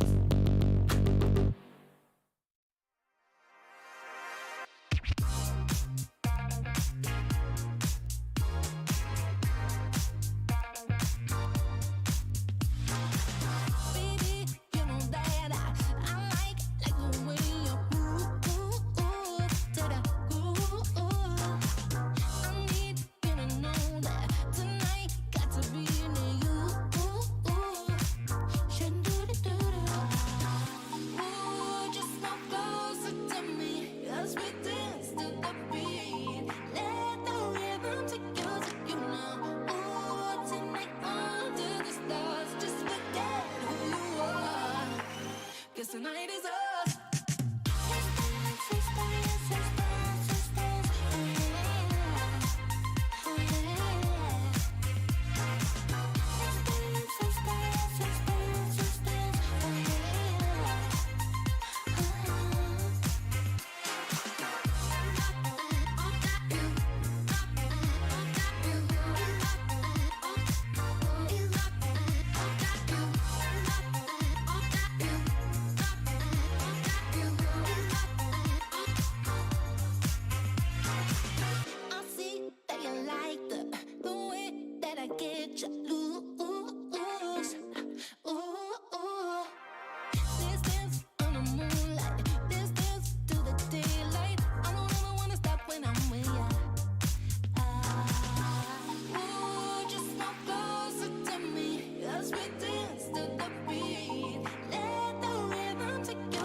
worst feeling, one of the worst feelings in Dota 2 is you buy an item, you know it's going to be the difference maker. You know that this item, you're the one that needs to buy it, you're the one that needs to buy it fast, and you're the one that's going to make this game go your team's way. I'm talking about a Spirit Vessel. And poor Stoikov had his Vessel and then didn't get a kill, or his team didn't get kill for like 7 more minutes. That's like the worst feeling. Unfortunately for 11Monkeyz, wait. No, they're sitting on chairs right now. Unfortunately for 11Monkeyz, they couldn't win this game 1, and it was Nigma Galaxy that walked away with it. But that just made me feel very sad for Stoikov and 11Monkeyz. I'm joined by, you just saw them for a second, but I'm joined by Birds and Effie. Birds and Effie, I kind of felt, you guys wanted to relax a little bit as well, so you got a chair next to me on the camping site, and a little bit relaxing. Were you relaxed watching that game, Effie? Yeah, I was vibing. I enjoyed watching kill after kill after kill. Nigma are just in really good form. Honestly, looks like they're smurfing this division sometimes. But no, it was a really good game. I think that everyone delivered. GH had some really great roaming. Sumail played excellent. Like, the tempo was just always up. The Dawnbreaker looked really good. And I like that Miracle went for a Battle Fury this time around, just because every time we've seen him play Monkey King, it's been like the tempo-oriented Monkey King of like Saber into Desolator. But he was trying it out. He said, let me try something new. Let me get this Battle Fury. Let me respect the late game potential of a troll if we maybe give away a few kills. And overall, really well played by Nigma. It was. I really liked. They got a goal advantage. Then they just played around the map consistently. It just felt like the Chen was kind of overwhelming. The amount that it was able to get done, keep people alive, and they had Dawnbreaker as well. So it just felt like in multiple places on the map, even if 11Monkeyz did have opportunities to get a kill, they were just always short on damage, unfortunately. So that made things really difficult as a whole. And they made the Murano work without necessarily having the easiest setup. That was completely fine. He gets Vlads, they've got Mech, they've got Shenora, they've got Holy Locket. They just ended up being so survivable that it just became a game of Nigma going for pickoffs. At least until they got those amazing Phoenix bombs against Miracle. Those were fun moments. Made Phoenix look really effective. They made Phoenix look really effective. It made ZYZZ look very effective on that hero as well. When you're talking about damage done, it's actually also, Effie, you chose this one this time for the Acer Predator player versus player. We went for the damage done on the 2 offlaners, so Dawnbreaker and Tusk. We got BNC and Mind Control here with the head-to-head and damage done. Yeah, and honestly, it's not that bad for Tusk. I was really curious about how this core Tusk would go, but you're in a losing game. Your team only has 6 kills, but you're involved in all 6 of those kills on Tuskar, and you're only 6k damage below the winning team that had 20 kills on your team, even more actually. So the offline Tusk really didn't look bad. There's a lot of potential for it. It's just that the game slipped out of their hands. How to prevent that? How to prevent that? They kept the game kind of close until halfway between 15 and 20 minutes or so. They just needed to get more kills successfully in the map and then have more map control. Because once Nigma kind of blew out the map, Nigma lost 0 towers, so that's your primary issue, right? They were maybe able to keep things kind of close, but eventually it limits your movements where you can go. Whereas Nigma Galaxy can back each other up flexibly on the map. It's harder for 11Monkeyz to get in on the map as well. So they needed to decisively win a fight so that they could turn that into a tower kill, and that just never happened because they only got 6 total kills in the whole game. So that's the reality. They needed to outplay Nigma Galaxy in rotations or in team fights, and it just never came. No, that's a very tough ask to do, regardless, as an open qualifier team against 5 TI winners. So that's going to be a little bit of an outmatch there. So maybe they have. Maybe they draft themselves something that's a little bit easier to execute next time around.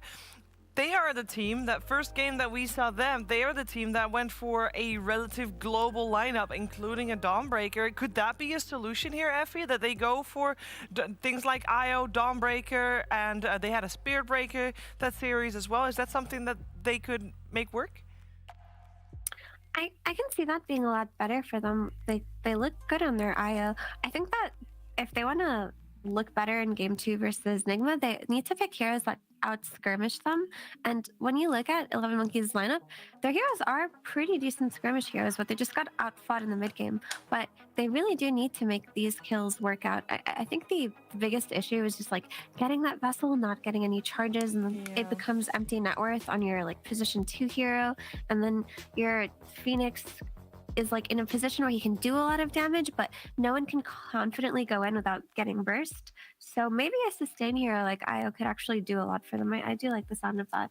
They've also been playing in the Dota Champions League, right? Outside of the DPC, 11Monkeyz. So they have run it a few times. They've run some Weavers and things like that. I'd like to see it. Yeah, we'll see if we're going to get that in game number 2. Of course, it was a hero that was banned out by 11Monkeyz themselves this time because it was first pick on the side of Nigma Galaxy.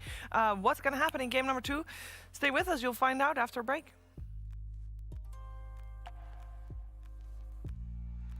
Avocado. Wow, okay, I know what you're thinking. I can do better than these guys. How come they get to be in the cool commercials? Well, do you really think you can do better? Because if so, go to ESL.GG /BHL. That's right, and if you win, hang out with us on the next video set. Well, it depends on how well you do, though, because if you're really bad, you'll only get one line in the video like me. Great. Sign up below.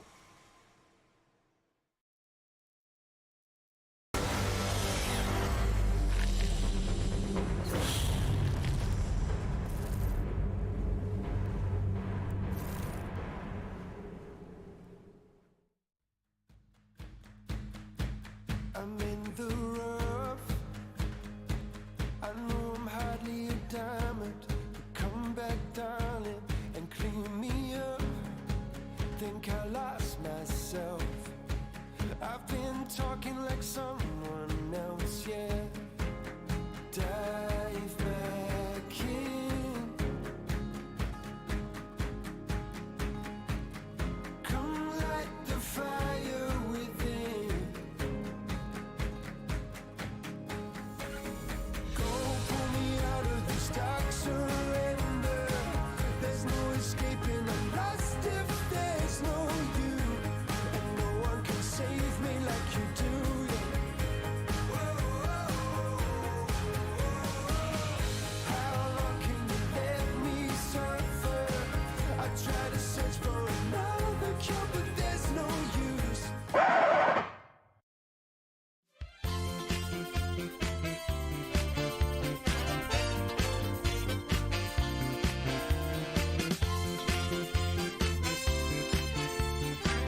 series in Division 2 for the Western European DPC League. We have playing 11Monkeyz, an open qualifier team that has yet to win a series, playing up against 5 TI winners, and they are in Division 2, Nigma Galaxy. They have yet to drop a single game, so it's a pretty tough ask. Game 1 already taken by Nigma Galaxy. What can 11Monkeyz do to force out a third game? We're finding out. The draft should be upon us very shortly, but it's slightly delayed. Coordinator is down, I believe, or updated or something along those lines. I'm joined by Effie and Purge, and they are in spirit with me as Earth Spirit, and Axe as well, as they would also like some relaxation in the campsite. But Purge, we didn't hear your thoughts yet on what you want to see change for 11Monkeyz after that first game. Where do you want them to go with this draft? Well, I thought the troll looked okay in the laning stage, but it wasn't super successful at getting kills. God, I need to comb my hair. And then later on, its ultimate was, you know, the troll ulti. It's okay. It works a little bit better if he has more disables with it. That was like one downside.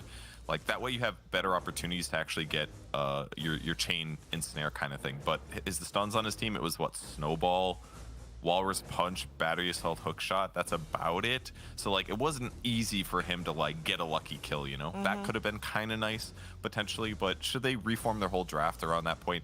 Probably not, but maybe Troll just wasn't the best pick in that circumstance. But it gave them okay carry matchup against Miracle. Ultimately, what they need to do is they need to get more kills against Nigma Galaxy, but that's the easy answer to give. Yeah, just kill more heroes. Why can't you kill more heroes? I mean, it was a bit unfortunate. Again, especially the Spirit Vessel we keep mentioning, because everybody knows that feeling, unfortunately. But maybe also then a better mid matchup might also solve that issue. Like, is there anything you want to see banned from previous game, Effie, from Nigma Galaxy that they played that you don't want to see them play? For example, maybe you finally want to see Miracle on a hero that's not Monkey King? I feel like Miracle, oh, God, look at me. I'm so attractive. Look at this beautiful green stripe. Your arms are so big. I'm simply just the best hero in Dota, and I know it. Okay, moving on. Now, I think Miracle's in a place where he also just wants to practice his Monkey King, right?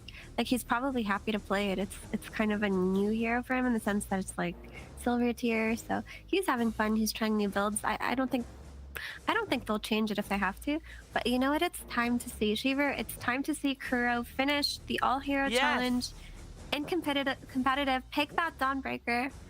Give it to Kuro. It's time. It's time. It's basically Chen without the micro. You gotta heal in your ultimate. That's it. That's all you need. Sure. I guess, yeah. You can't take over units or push towers or. Yeah. You do have a global heal. Hey. Yes, global heal. Hey. That's all you need, sort of. You know, I mean, who needs creeps and stuff? All right, I got the biggest synergy between the two heroes. They both worship a god. That's probably the thing they most have in common. They're both religious, but to be honest, what do we know about the religion of all the other Dota heroes that aren't wearing the religion on their sleeves? You know, we can't look into people's lives like that, or heroes' lives like that. That's true, but we can assume Omni Knight, for example, is religious as well, because he's a paladin. You know, Chen's name in Dota is the Holy Knight. Yep. True. Who else?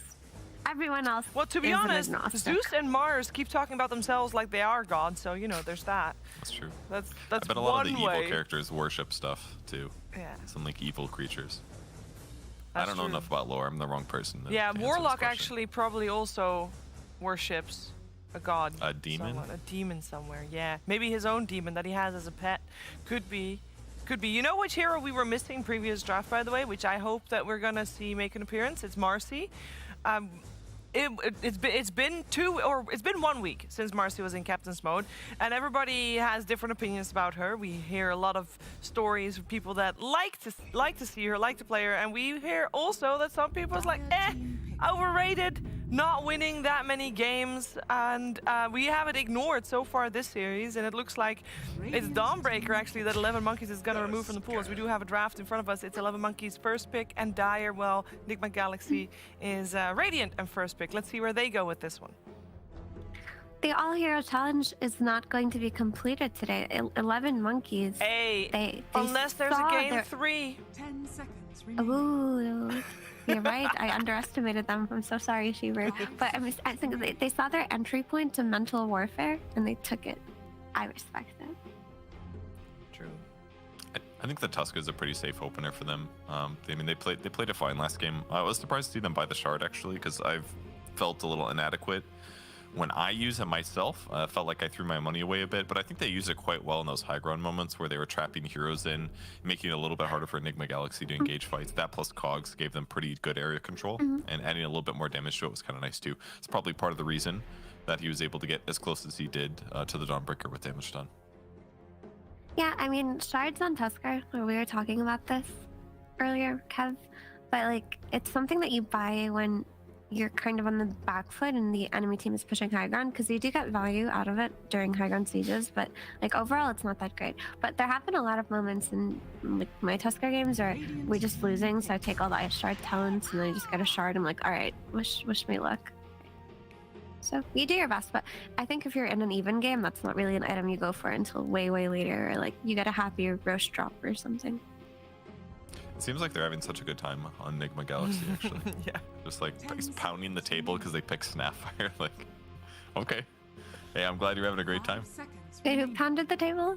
That was Mind Control. That's the second time I've seen him like excitedly pound the table this series.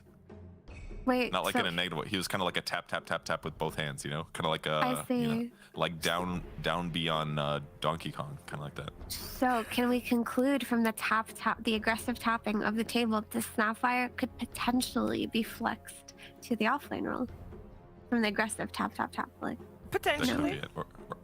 Or maybe he's like carry Snapfire talking to Sumail over there. So far, Snapfire has been played by both Kuro and GH. And also, Mind Control every time has only played melee offlaners, so who knows, maybe there is some flex potential there, but we are going to see a very early Alchemist. We've seen a lot of teams struggle against Alchemist. What's the best way to deal with it?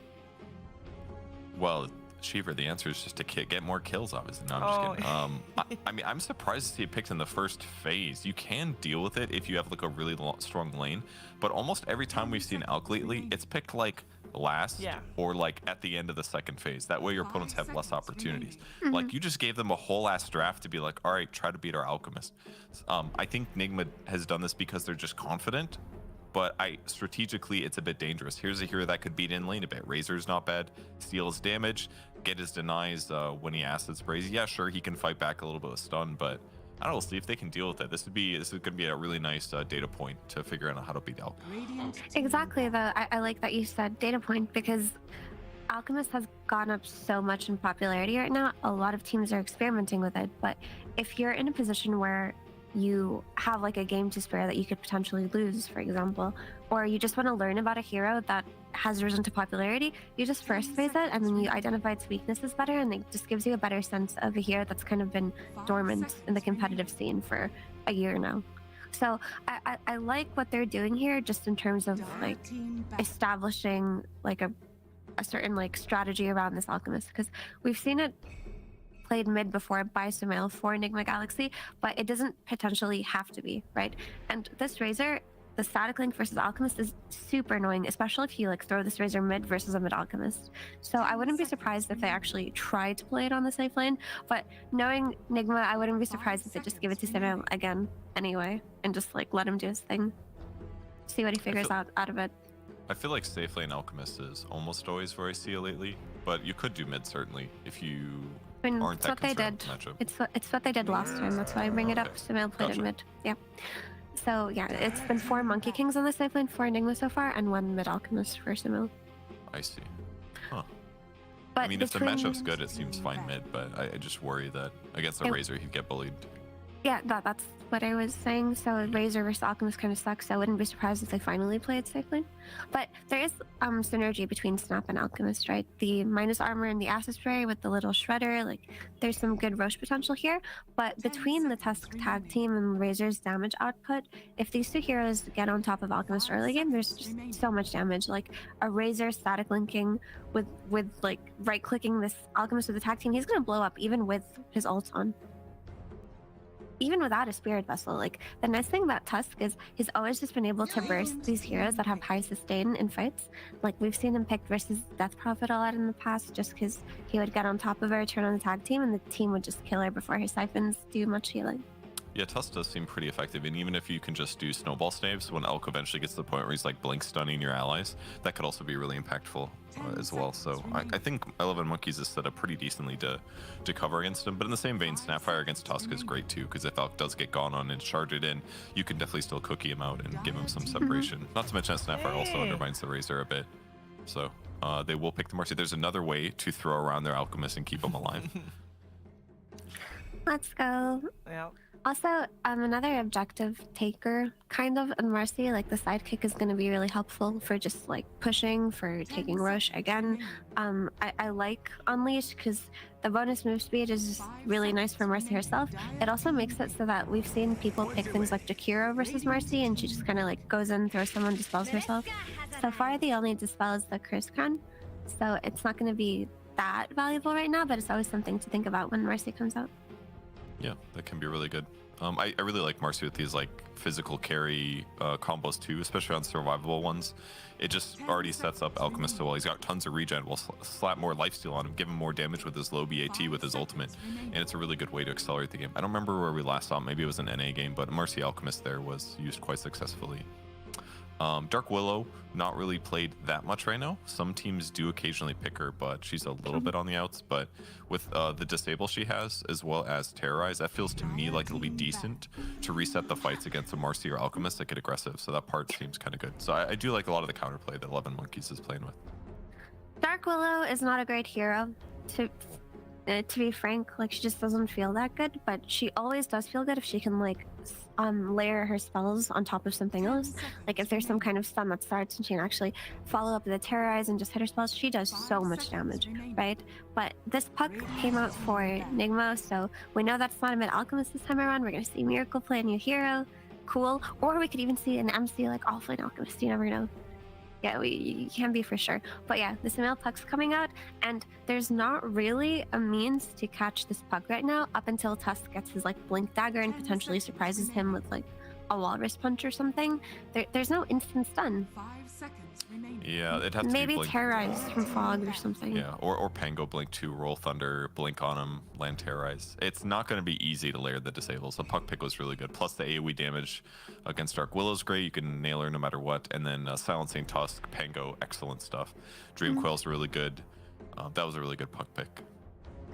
But also, with Dark Willow, the thing you have to consider about her is even though she kind of has fallen off like in terms of how well she lanes compared to other supports and how well she disables compared to other supports, she still excels in one thing, which is like outputting damage if you need to. If you've got this like one beefy hero that you want to take down quickly and burst down, Willow's always been good at it. Bedlam is a ridiculous amount of damage. But also, guys, Bedlam, when the patch came out, it went through BKB.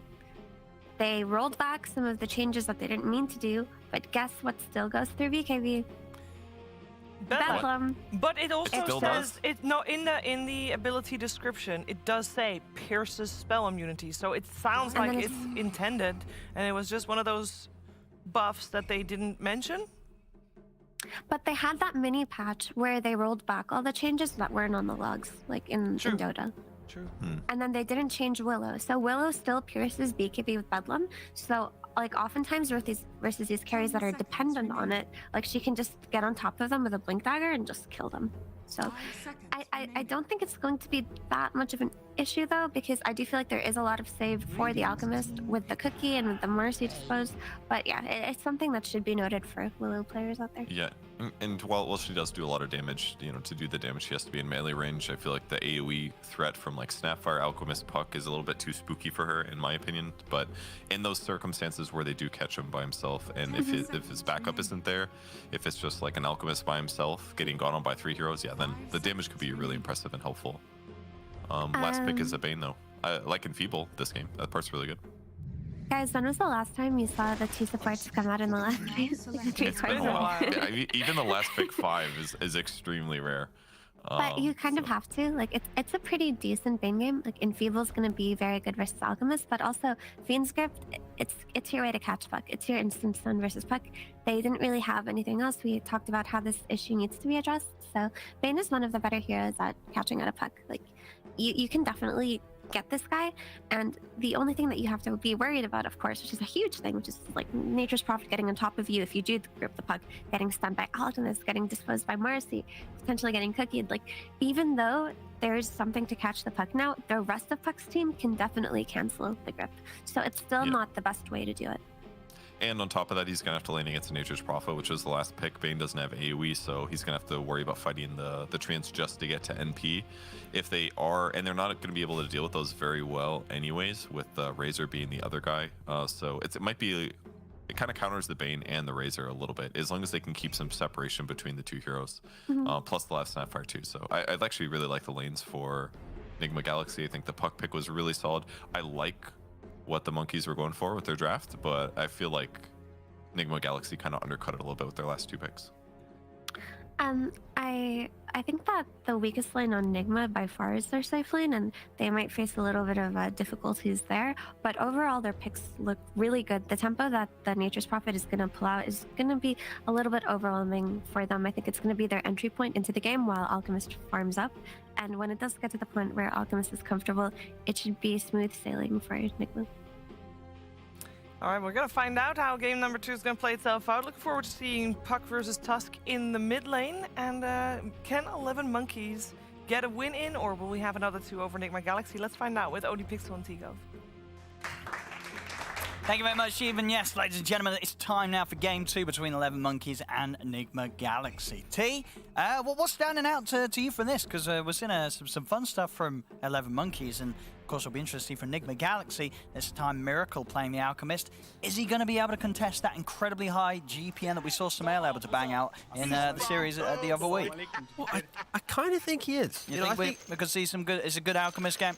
Yeah, I think it is even though it's a first phase Alchemist, the fact that 11Monkeyz have opted to go for more lane pressure heroes rather than like jungle invaders, it does give a little bit of hope that for at least for Nigma, they are still going to be able to make their stacks, be able to farm them quite effectively. Sure, you might argue that Pangler Razor could poke their heads in and maybe steal a little bit of farm here and there, but it being the carry and then like the it's the offlane Pango. They're so far disconnected on the map early on, it's hard for them to sync up and both be in the jungle. So I think Nigma's pretty happy that their first phase Alchemist wasn't too heavily countered in regards to that kind of jungle aspect. But finally, Nigma didn't go aggressive. Right, didn't they? They finally to their side of the map this time round. Split themselves up for the bounties. Most important part, does Miracle level his gold? Oh. Grievel's Greed. Doesn't get Grievel's Greed on Alchemist. Which is very good, because of course nowadays people go for unstable concoction.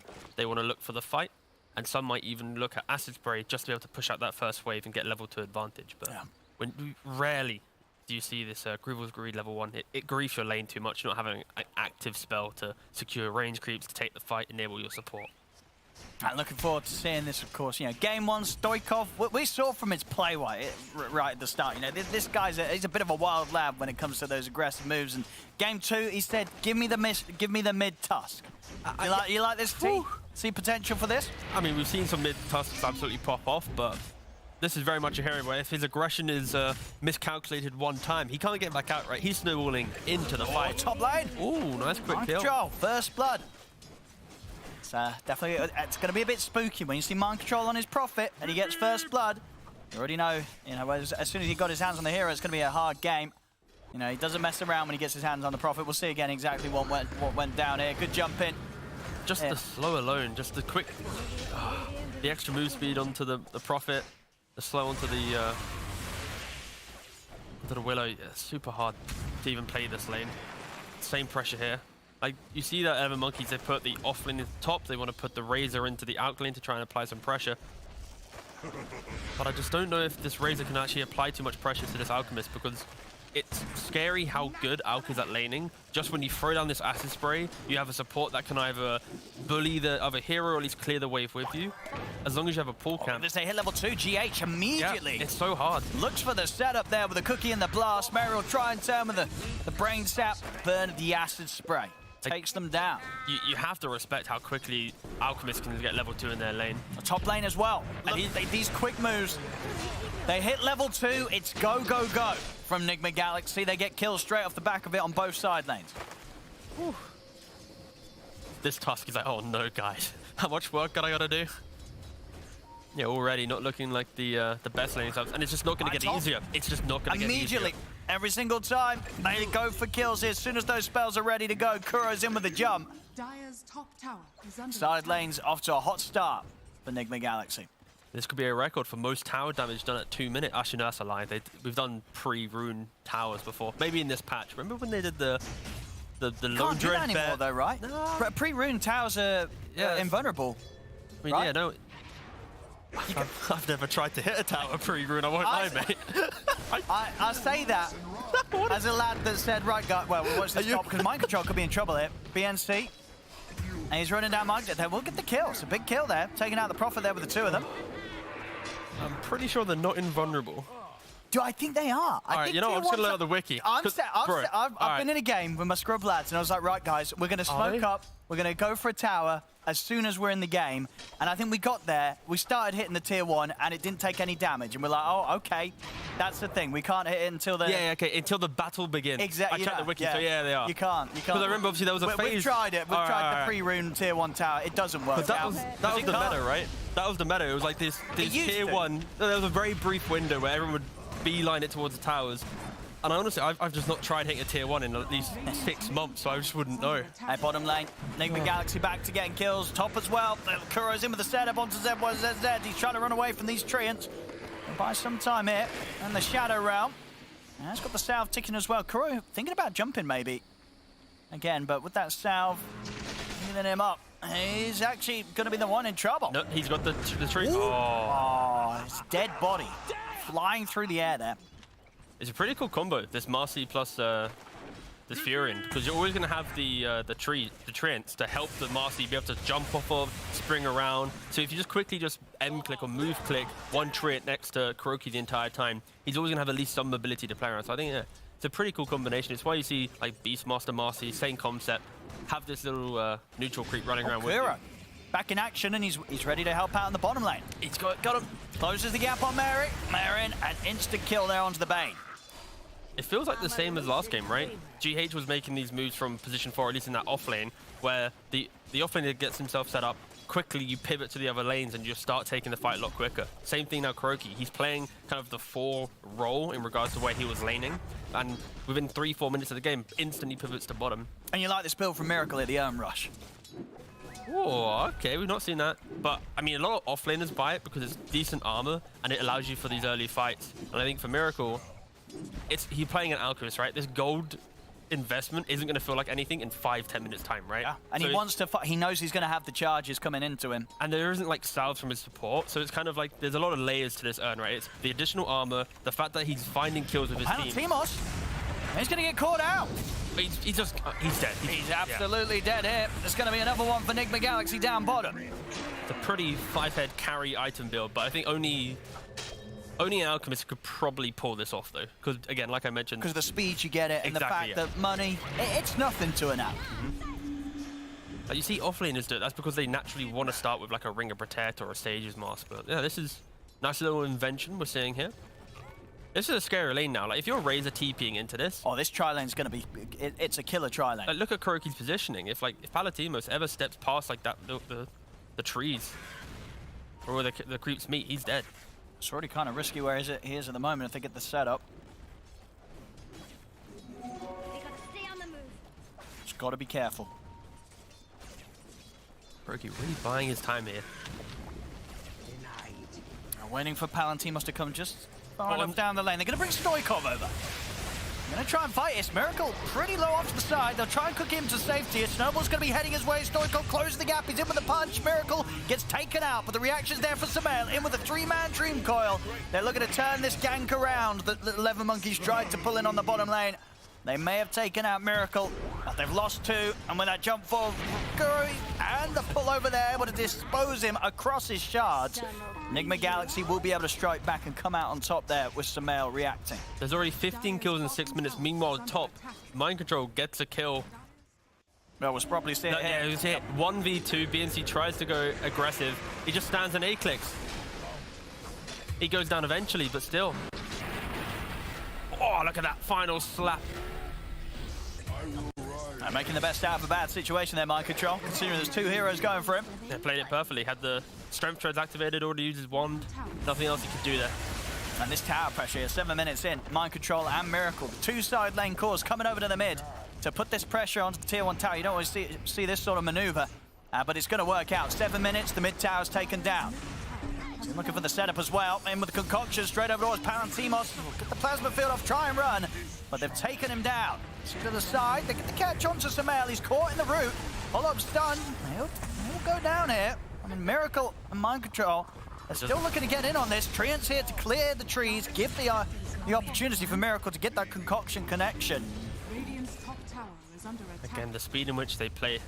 I think just Nigma has presented themselves as a Alchemist team that wants to find the fight. When Sumo played it last time, sure, he had a couple stacks to play on, but he was TP into side lanes, using this concoction and being super aggressive. And we see it here from Miracle as well. You sync up with your Fury and you take this mid tower. That single move alone, it now allows you to farm jungle without any issues, because they're going to be defending like their tier 2 mid as the creeps come in. Sumo gets to run around and do everything. Yeah, look at this. In with the 2-man Dream Coil. Set up there from GH and Kuroki, allowing for Sumail to come across and chase him down. It just doesn't feel like there's a single lane that 11Monkeyz even want to go to right now. Like, you could argue that top lane is going to be pretty good, but still, it's so uncomfortable for them to play this map right now. And it all stems from the fact that they set up this try-in at minute 4. They force 11Monkeyz to try and go aggressive a little bit with this tough TP. And then Sumo just instant TPs, turns it around, because you're a puck near your tower. BNC's trying to go for GH. He's going to miss the swashbuckle. Kuro is in on top of him, disposed to the side. The snowball will be able to pick him up, but he's caught by the silence. Not a chance to get the Rolling Thunder off. As BNC goes down, Zezed tries to turn up with the Cursed Crown towards GH, but GH will hide himself in the trees. Mary not quite able to finish him off, as Mary's got to back away. Kuro attempts with a rebound catch. Won't catch him in the slow, but the kisses from a distance, they'll do the job. GH takes down another. Nigma Galaxy continuing to chase. ZYZZ caught by the silence to burst from Sumail. There's actually going to be a snowball down from the high ground. Stoichkov trying to get in on top of Sumail. He's got a DD, but it's still not anywhere near enough damage to threaten the puck, as Nigma Galaxy clean up 3 more. And meanwhile, if we see it here, look at the Alchemist farming away, having a great old time. This is not what you want to see. Like, Alchemist games, it's like even net worth. Alchemist sitting below the cores, you're taking the fight. But if you're already getting wiped on the side of the map and Alk is farming, it doesn't matter if you have this Razor that might be able to link him. Doesn't matter if you've got this like Tusk beak piercing punch for these clutch later fights. You're never going to get that construct. And already looking pretty dicey if you're 11Monkeyz. I say pretty, it's very dicey. Yeah, look at the position of the 3 cores of Nigma Galaxy. Yeah, they're the top 3, but they're also top 3 by quite a bit. It's like they're all playing Alchemist. They're all very, very farmed and continuing to look to pad up that gold here with trying for the kill opportunities. Sumail in with the burst, the tick of the Earth Shadow from Miracle will do the job. Takes down Stoichkov. That is their mid that they've just lost. Of course, as the Tusk set up from Kuro, they're ready to go for more. Mary taken out. As Palantimos will try and turn, and with the help of the Rolling Thunder, they will manage to take out Kuro in response to this. Miracle charges in with the concoction. See if Sumail wants to dive this. He'll hold back. The orb won't connect, and he doesn't want to go in under the tier 2 for now.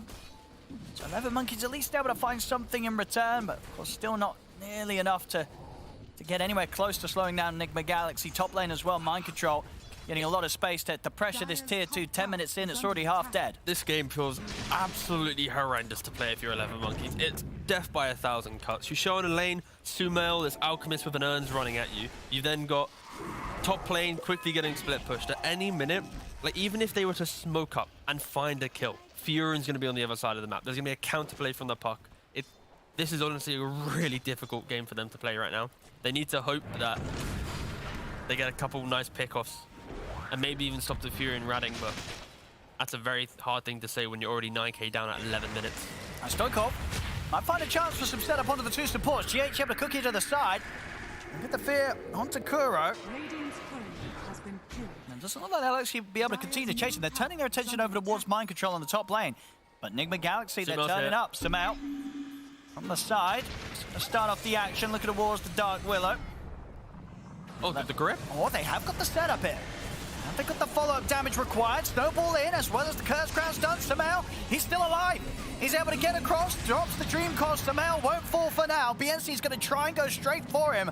But Samel be able to hide off to the side. The swashbuckler is going to miss. Samel's going to live. It's 4 dead on 11Monkeyz. Really nice dispose from Kuroki in that fight, keeping Sumo alive. Disconnects him for a little bit of damage. And back on with the push top with those kills in their hands. We'll see once again, they nearly had the chance to take him down, but they couldn't quite do it. There's so much damage soaking up that Bedlam, then you have the quick jump in from Kuroki, throws him back to help keep him away from maybe an extra little bit of damage there, and yeah, we go from one highlight into another. And this is actually the dives here, diving the tier 2s. Kuro does dive for this one. They've been left very, very low here. Mind Control's trying to hunt in the trees, but they have got the 4 of them. Walking at the ready. In fact, they've got the full 5. This could be an opportunity for 11Monkeyz to get some kills in return. They're going to try and chase down Mind Control in the trees. He's going to go for the TP out, but the roots will catch him. Up down the bramble. And with the setup, Samel is picking them off one by one from the side, though. Mind Control's still alive. He's trying desperately to TP out, but every single stun in the book's being thrown at him, so they will stop him from getting away. 11Monkeyz able to punish Nigma Galaxy a little bit, as they very much needed to do so. I mean, this is 13 minutes in, they're losing their tier 2 top. Do you want me to say it, Owen? Meanwhile, in the jungle, what's going on with Miracle? Well, he's farming away, isn't he? Yeah, again, big fan of this build. I think the Urn was super smart in the laning phase, but I like the fact he's going armlet. It allows him to have the options of, I want to fight if he sees an opportunity. He can continue farming, going for the Radiance after. I think a lot of people, when they think about Alchemist, they just go, oh, you've got to rush this Radiance, and then after Radiance, you've got to go, like, Manta, or something like that. Like, there's so much gold into, like, nothing. I like the cheaper items. I like the fact that he looks for the fight, and we've seen a lot of records being broken. Some bad, unfortunately, with deaths, but others looking pretty better for Mind Control. Yeah, Nigma just not stopping the charge. They just want to keep forcing 11Monkeyz to use all their resources defensively to keep this net worth building. One of the better ways to play Dota is if you just beat down at your opponent in their own jungle, and your carries farming your own jungle, surprisingly. You build quite a quick lead. Just a relic away from the Radiance. Miracle. As you can see, very much on the trajectory to shoot far above the average that you'll see on Alchemist in competitive. Oh, and they smoke up trying to find the kill, and then a quick scan from Nigma. Has caught him out. Caught him out. Scan's one of the most OP things in Dota. Some might disagree. And off to the side, they've found BNC. And they've got the burst to take him out before he can roll away. Miracle. Kind of baiting him a little bit. Get gone upon. The fear catching upon him. Samel's going to jump towards the back lines. They're able to move Miracle off to the safety of the side. The Dream Coral's down. They're all going down on 11Monkeyz. 4 dead again. Samel with the triple.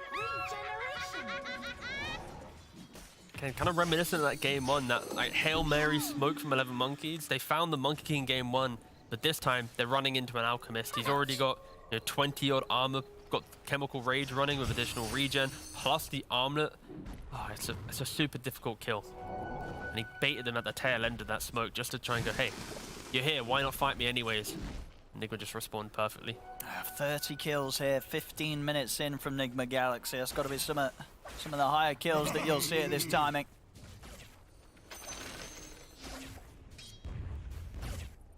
It won't be one of the quickest games though. That's already passed. I think it was like 12 or 13 minutes was the quickest game so far. What game was it? It was a 13-minute game? Yeah, I'll get the stats open. My goodness, Miracle. I'm going to try and go for him here. They might have a chance of getting him, actually. They're in with the Rolling Thunder. They'll get the connection with the bounce back. They'll finally be able to take him down. They find him a little separate from the rest of the team. They're farming that jungle camp quite deep on 11Monkeyz territory, and they take him out. Take it back. Misspoke. It's 17 minutes. I was thinking of previous season. It was 12. No, it's 17 minutes is the shortest match right now. They're trying to see if they can go for more, and they will. Penalty must take down some out. That's a lot of money. That's a lot of money here. These are the best 2 kills you could get. Huge kills, and they might see if they can get GH. He's of course got that 4 stuff already done, so he's out to the side, mind control. He's actually thinking about going back in to help out Kuro, because Kuro's in trouble. The kisses are coming in. It's going to be a lot of damage from GH from a distance as he's taken down Palantimos in turn. Oh, MT even trying to TP in there. I mean, ZZ still looking for opportunities to fight. He's trying to go for GH, but again, this 4-star saving his life. Mind control standing his ground, turning with the Orchid. Soulburn gonna pop. Oh, very close. Stoikov's gonna live, and ZZ's out with the TP. So a little bit of life there from 11Monkeyz, getting 2 kills and big ones at that as well. Both Sumail and Miracle taken down. Just look at the smiles on Sumail's and Miracle's faces. And the other 2 going down. Everyone else like super serious, like guys, we can't give away these free kills. And like, haha, whatever. God, that's scary. When the team has that much energy, that's when you know they're really kind of finding their groove as a team. You know, they're just methodically moving around the map, taking each tower. Of course, Fury with the shard, very simple to do. And into the Roshan. Unlikely that 11Monkeyz are going to be able to get out and do anything about this one.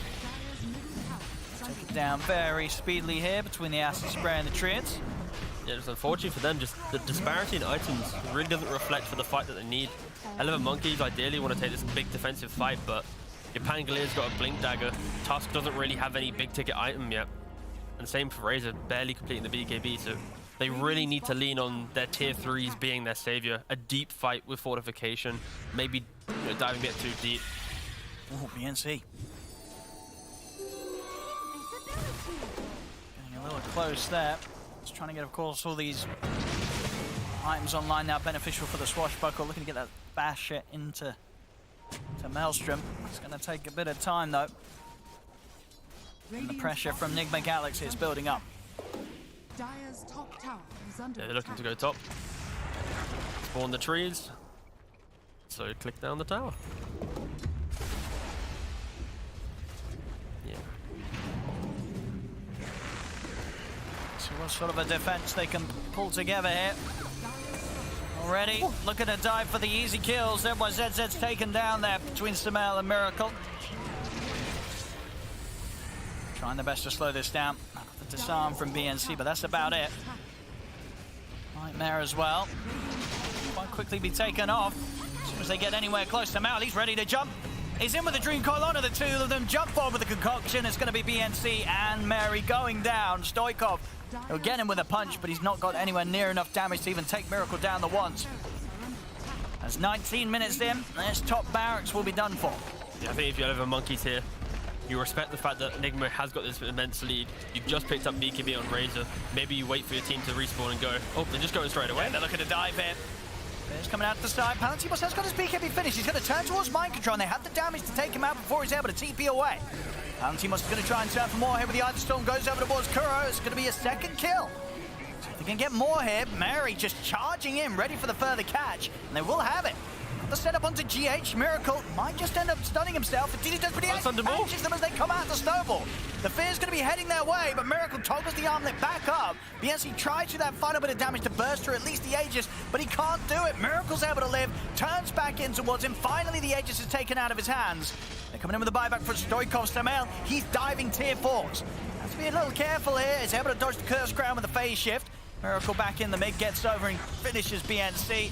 He's ready to finish more. ZYZZ taken out. Cookie over to set up on a Stoikov. Everybody's dead. GG is called. Nigma Galaxy. 2 games here for them. Very wholesome though. 11Monkeyz at the very end of that game. ZYZZ and BNC both wish a happy birthday to Miracle. Oh, that's nice. And they also said it was a birthday present. It's pretty wholesome. But yeah, I think he had a fun series here, Miracle, and yeah, got to enjoy himself a bit of Alchemist. They've shown us Nigma Galaxy now in this new tour. Miracle, Sumail, both of them very, very confident, of course, on the Alch in this patch. Mid or safe lane, it's going to go well for them. Yeah, I just think the way that Sumail's playing right now, this forward thinking in the face of his opponent, like on the puck with the Witchblade, even without Blink, he's just super far behind enemy lines, and he's got Kuroki supporting him with this Marcia. I think it's just scary. Like that, you can see on the player cams, they're just having fun, they're enjoying the experience, and sure it's Division 2, sure this is a team that probably should easily be Division 1, right? It's Nigma, but the fact they have this energy now, it's exciting to see where they'll go in the future, like the TI qualifier and stuff like that. But again, they're kind of smurfing Div 2, that's for sure. Yeah, these sort of series very much, you know, you do feel the difference in performance. It was a tough one for 11Monkeyz, and as we saw, you know, at the end of the day, not taking it too hard on themselves. They always knew coming to the series it was going to be a difficult one in Division 2. And yeah, Nigma Galaxy continuing as you say you'd expect to see from this squad. They picked themselves up a couple more wins. 2-0 hit today for Nigma Galaxy against 11Monkeyz.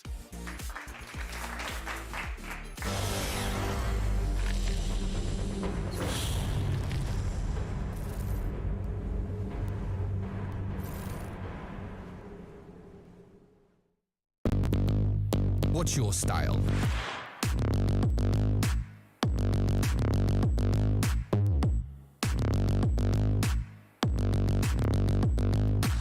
Get your merch at shop.eslgaming.com.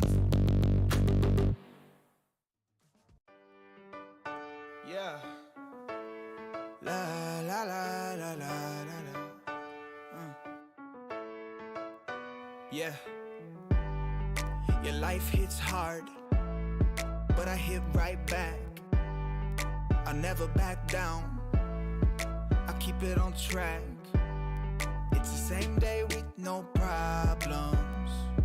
I keep rising from the bottom, cause when the sun comes up and I look around, I can feel that love, I can hear that sound. They're never gonna hold me down, I'm higher than the ceiling now.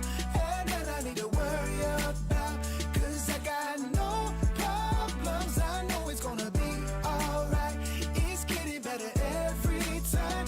Nobody's gonna kill my vibe, cause I got no problems. Yes, every day was a war. Yeah, it kinda took a while. When they tell me I should stay, I just jump with a smile. Yeah, it's hard until you notice. Everybody's got their moment. When the sun comes up and I look around, I can feel that love, I can hear the sound. Listen up. They're never gonna hold me down, I'm higher than the ceiling now. And then I need to worry about, cause I got no problems. I know it's gonna be alright, it's getting better every time. Nobody's gonna kill my vibe, cause I got no problems. Cause I got no problems. Cause I got no problems. Do you feel a little down? Say it, no problems. Let you in, but you out. Sing it, no problems. They're never gonna hold me down, I'm higher than the ceiling now. Had none I need to worry about, cause I got no problems. They're never gonna hold me down, I'm higher than the ceiling now. Had none I need to worry about, cause I got no problems. I know it's gonna be alright, it's getting better every time. Nobody's gonna kill my vibe, cause I got no problems.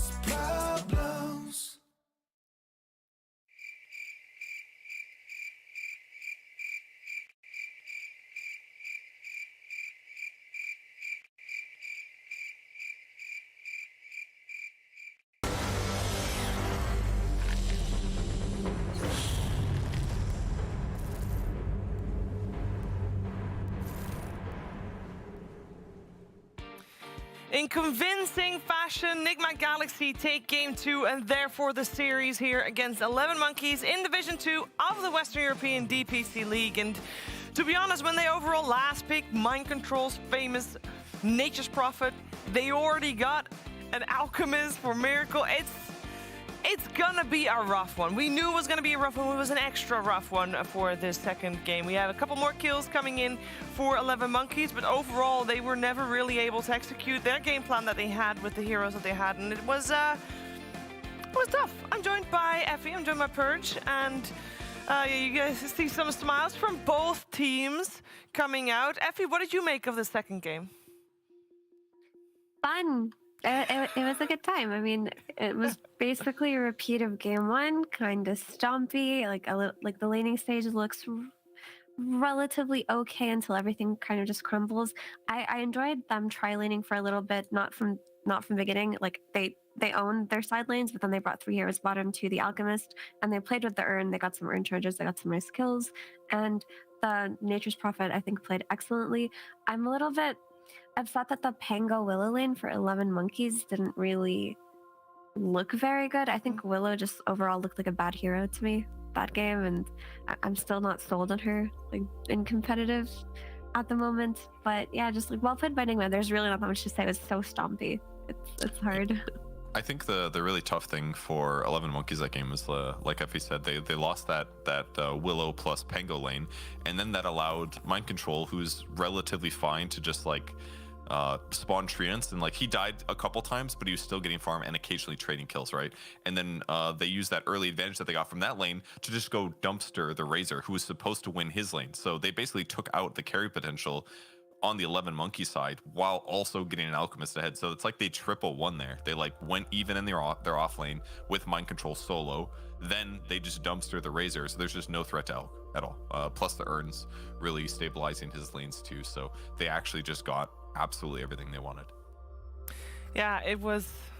I mean, as I said, it was a stompy game. It's gonna be a rough time when a matchup like this happens. Just in general, we know on paper there's a little bit of outclass, or maybe a lot of bit of outclass happening, and so you gotta hope that you do well enough in the laning stage to get out on top somewhere in any of the lanes, and that just didn't happen. But Effie, do you feel like 11Monkeyz was this a series that they could have like? Was it so stompy that they couldn't learn anything from it, or were they able to take lessons away from this one? I don't think that it was stompy enough for them not to learn anything. Like there's always something that you can learn, and if you're playing against a team of the quality of Nigma Galaxy, there's always stuff that you can learn simply just by watching what they did to own you early on, right? And 11Monkeyz are a team that have a lot of potential, so I do think that they can look back at the series, watch the replays together, and kind of figure out how to iron out some of their mistakes. Like for example, I do think that the Pango Willow lane could have done a little bit better, so they could navigate that and see what kind of went on there, and also the other side lane with the Razor and Bane also could have looked really good. So if they can just iron out some of their laning hiccups, it could be a good learning experience. It's not bad, right? The issue is like after the laning stage, when it just turns into kill after kill after kill, it's like hard to take away too much from that. Yeah, once you're that far behind, it really is lessons about the laning stage. Purge, were you happy that they put the Pango Willow on the top lane at the start and the Razor on the bottom lane with the Bane? I mean, yeah, because they didn't want to lane the Razor against the Nature's Prophet, right? So I think they dodged the lane, they get the Razor against the Alchemist. On paper, that's ideal, but they weren't supposed to lose the lanes that hard. The Nature's Prophet did far better. Marcy got like 2 kill setups in a row. First the Pango, then he jumps in and kills the Willow afterwards. That just made the game look kind of over. It wasn't over yet, but it was like they got way more kills out of that lane than a typical matchup would. So yeah, I agree with Effie that the Dark Willow did look underperforming in that, because then her 6 gets delayed, her impact doesn't feel as good. The Terrorize that did come out were only catching maybe 1 hero. They just got so far behind from those first like 5 minutes that there's just not that much you can learn other than like those mistakes that you made there. Yeah. Ooh, and we are getting a winner's interview with GH right now. Hey GH, how are you doing? Hello, good afternoon. I believe I'm doing good. What about you guys? Doing great. Good afternoon, you're saying. And you're in Amsterdam. It's almost 8 p.m., sir. I'm actually in Den Haag, but yes. You're The Hague? That's a better city than Amsterdam. Previous person said you guys were in Amsterdam. I'm a big fan of The Hague. Yes, I actually have a question about food. It was an Amsterdam-related question, but first of all, you're from Lebanon. We recently have discovered a great Lebanese restaurant, and overall, Lebanese food is pretty top tier. So, you know, the Netherlands is not gonna really rival Lebanon in that regard. I would like to know if you've any good food suggestions in The Hague. Oh, you know that's a hard one. You yourself know it's a hard one. Yeah. Actually, we like to order from some places some days. Honestly, I'm not a big type of ordering food from outside guy, but I like home cooked meals, like any type of chicken, beef, anything like that. So I can't recommend any places for you. Unfortunately. Are you able to get some cooking done in The Hague? Yeah, for sure. I mean, you just go to the supermarket and get some fresh ingredients, and we get to whatever we want. And are you cooking for your whole team, or is it just GH cooking for GH type of deal? Me personally, I don't cook. Okay. We have our home cook. He takes care of all our needs, and some days Kuro cooks for us. He has a very famous egg dish he does for breakfast. It's really good. Sounds nice. Are you gonna do anything for Miracle's birthday today, or have you already done something? Well, I think we're gonna do something for his birthday since he's sitting right next to me and he hears me. Oh, sorry. But I think we're gonna cut him a cake, give him a present. I mean, for me, I give him my present in game because I pulled the creeper for him and he has Alchemist, so that's my gift for him. That's a very generous gift. Very generous. I like that. I'm joined by Effie and Percy. They'd also like to ask you some questions. Yeah, I'll go first. AGH, I know it's very tough to get relegated to Div 2, but how's your feelings about it so far? Now that you guys are there, it seems like you're having lots of fun. There's less pressure. Obviously, you get to be a bit more flexible strats. What does it feel like for you guys at the moment? Definitely getting relegated to Div 2 is like a knock towards the confidence, but we try to be as humble as possible and try to fix our mistakes and take it slowly. We believe that we all have the same goal and we're slowly working towards it. We feel good in this team. We feel really good. And hopefully we're going to get back to Div 1. You're on a good path, that's for sure. Effie? Is that my turn? Yep. Hi, GH. Hello. Long time no talk. First of all, how are you enjoying your time in Europe? Is it nice over there? I love Europe, especially where we're at right now. As Hero said, The Hague is a really beautiful city. We get to walk a lot and enjoy the nature and the green pastures. So I really enjoy it here. Mm-hmm. So I just have a couple of questions. I'll make them fast so that you guys can go celebrate Ahmed's birthday. But firstly, I was wondering if you guys are still scrimming with Division 1 teams, or if you've just been scrimming with Div 2 only, or how that's been going so far. Well, we've been scrimming with almost everyone. We play Div 1 teams, Div 2 teams, any teams basically, because we believe that scrims and official are not really the same. We just use the scrim games to practice our strategies and what we believe in, and then the official games is something completely different. Mm-hmm. Okay, and how do you feel about the hero versatility this patch for Position 4? Do you feel like you can finally play different kinds of things, or do you feel like it's more or less the same? Let me look at the hero list for you, 1 sec. I think it has always been the same. I think you can always play any hero you want as long as you play it good, regardless what hero, what position. I think if it fits the game, it's always a good hero. So I feel a lot of versatility when it comes to what hero full I want. And I think you literally can make anything work as long as you play it good. Thanks. Okay, I don't know. Has anyone on your team been complaining about maybe a little bit of lack of versatility for their heroes? يعني مثلا the four Monkey Kings that Miracle had to play. Is he happy to do so? No, Amir loves Monkey King. He wants to play it every single game. Even when it's banned, he says, let's remake, and I just want to play Monkey. Alright, that was our suspicion, that he was happy to change it. Alright, thank you. GH, we have already seen the cake pass you by behind you, so we are going to let you celebrate Amir's birthday. Thanks for coming on to talk to us, and great fan coming out on the camera as well. Hope you have a great stay in the Netherlands, and it sounds like you guys are having a good time, and obviously the Dota results are falling into place there as well, so congratulations on that, and we'll see you play on Wednesday again, so see you then. See you. Thank you, guys. Have a good day. Thank you.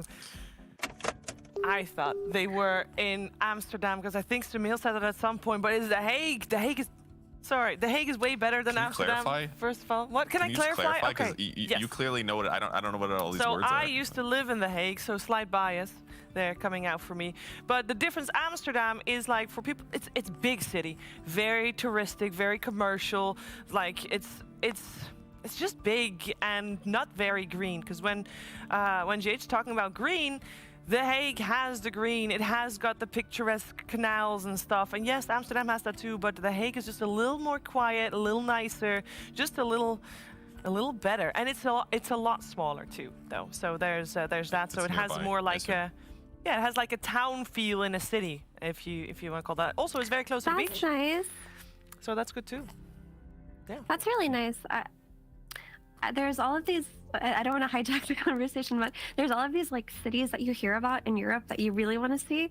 For example, I went to Prague like 4 years ago, I think, and I was so excited to look at it, but it was just so touristy and so commercial, and I was like, this is it? Like, this is not the experience I was expecting. So I feel like Amsterdam would be the same way. It kind of is. I mean, once you walk through it once, first of all, you're dead because it's a very big city and it's a lot of walking, but then you've kind of seen it. So also for people that are thinking about visiting the Netherlands, The Hague has a place called Majorodam. Majorodam is the smallest miniature city in the world. And basically, you don't have to go to the rest of the Netherlands because everything that is noteworthy is in miniature in that town. And you're through it within an hour or so. Easy. You go back to playing Dota. Perfect. It's everything in miniature. Like you have like dolls and stuff, but then a miniature It's like airport. going to Legoland. Yeah. Oh, okay. I like I thought you meant like activities, like for example, like it's, you know, like for example, if you guys had like a famous ski slope, how do you? All right, I get it now. First of all, the Netherlands is completely flat. We don't have ski slopes, so that would be too much effort anyway. Unfortunate.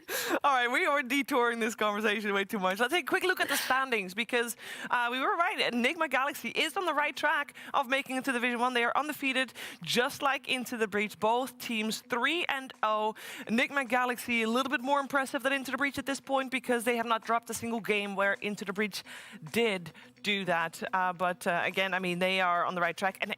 And GH talking about hoping to make it back to Division 1. We know their real goal is set on the qualifiers for the international, and also that is looking promising. If they say they're scrimming with everybody, I think Purge, that's a really good sign because that's the best way to learn if you just do everything.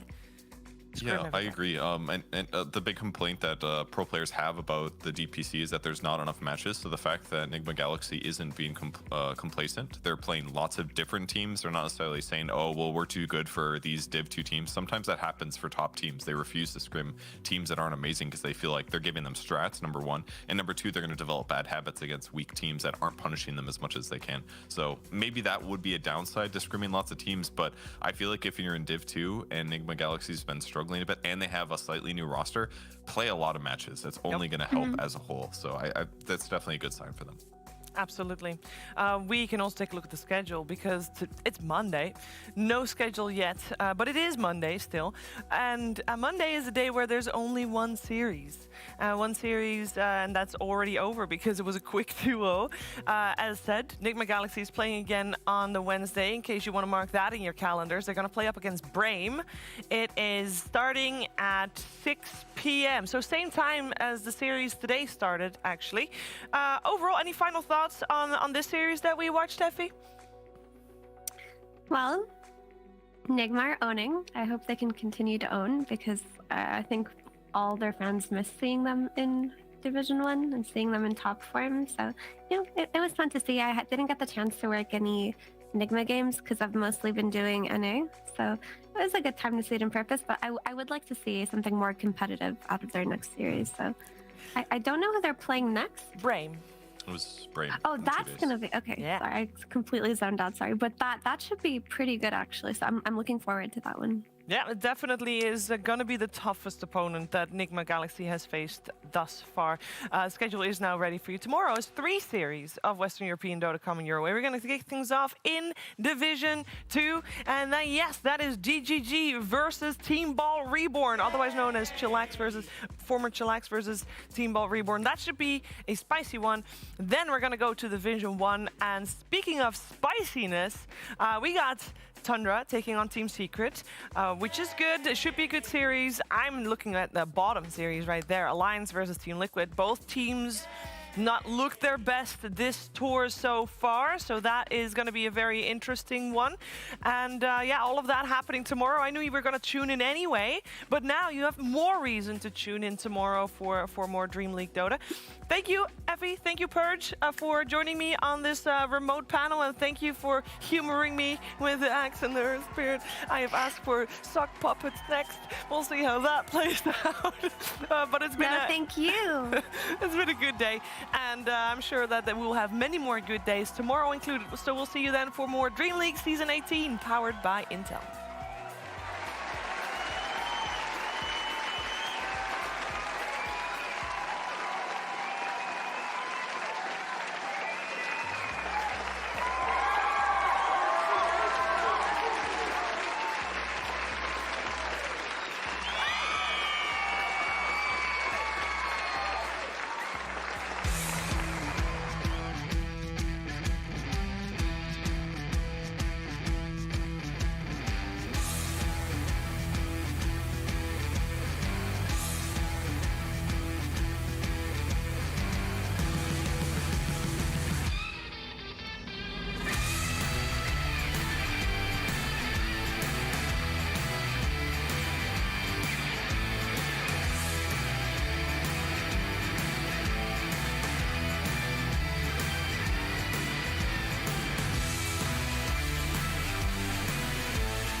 It is the year 2023. The side shop man continues his destructive path of sovereignty. And Jesus, who wrote this? Okay. Why don't I just tell you what happened or show you in... Watch this!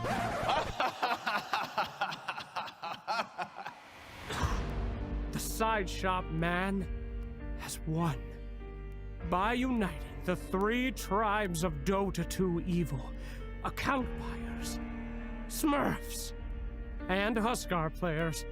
He began a campaign of carnage across the Dota 2 world. First, he polluted the river, turning it into a cesspool that no man would cross, similar to a 3K ranked game. Then he moved on to the players, transforming each of them into selfish, unthinking, varied behavior score monsters. By the end, even sweet GH was griefing and destroying his items. Only one non-toxic Dota player was left. One man, too stubborn, too distracted by his awful custom games to even notice what was happening to the Dota 2 population at large. That man I'm in space. was Suns fan.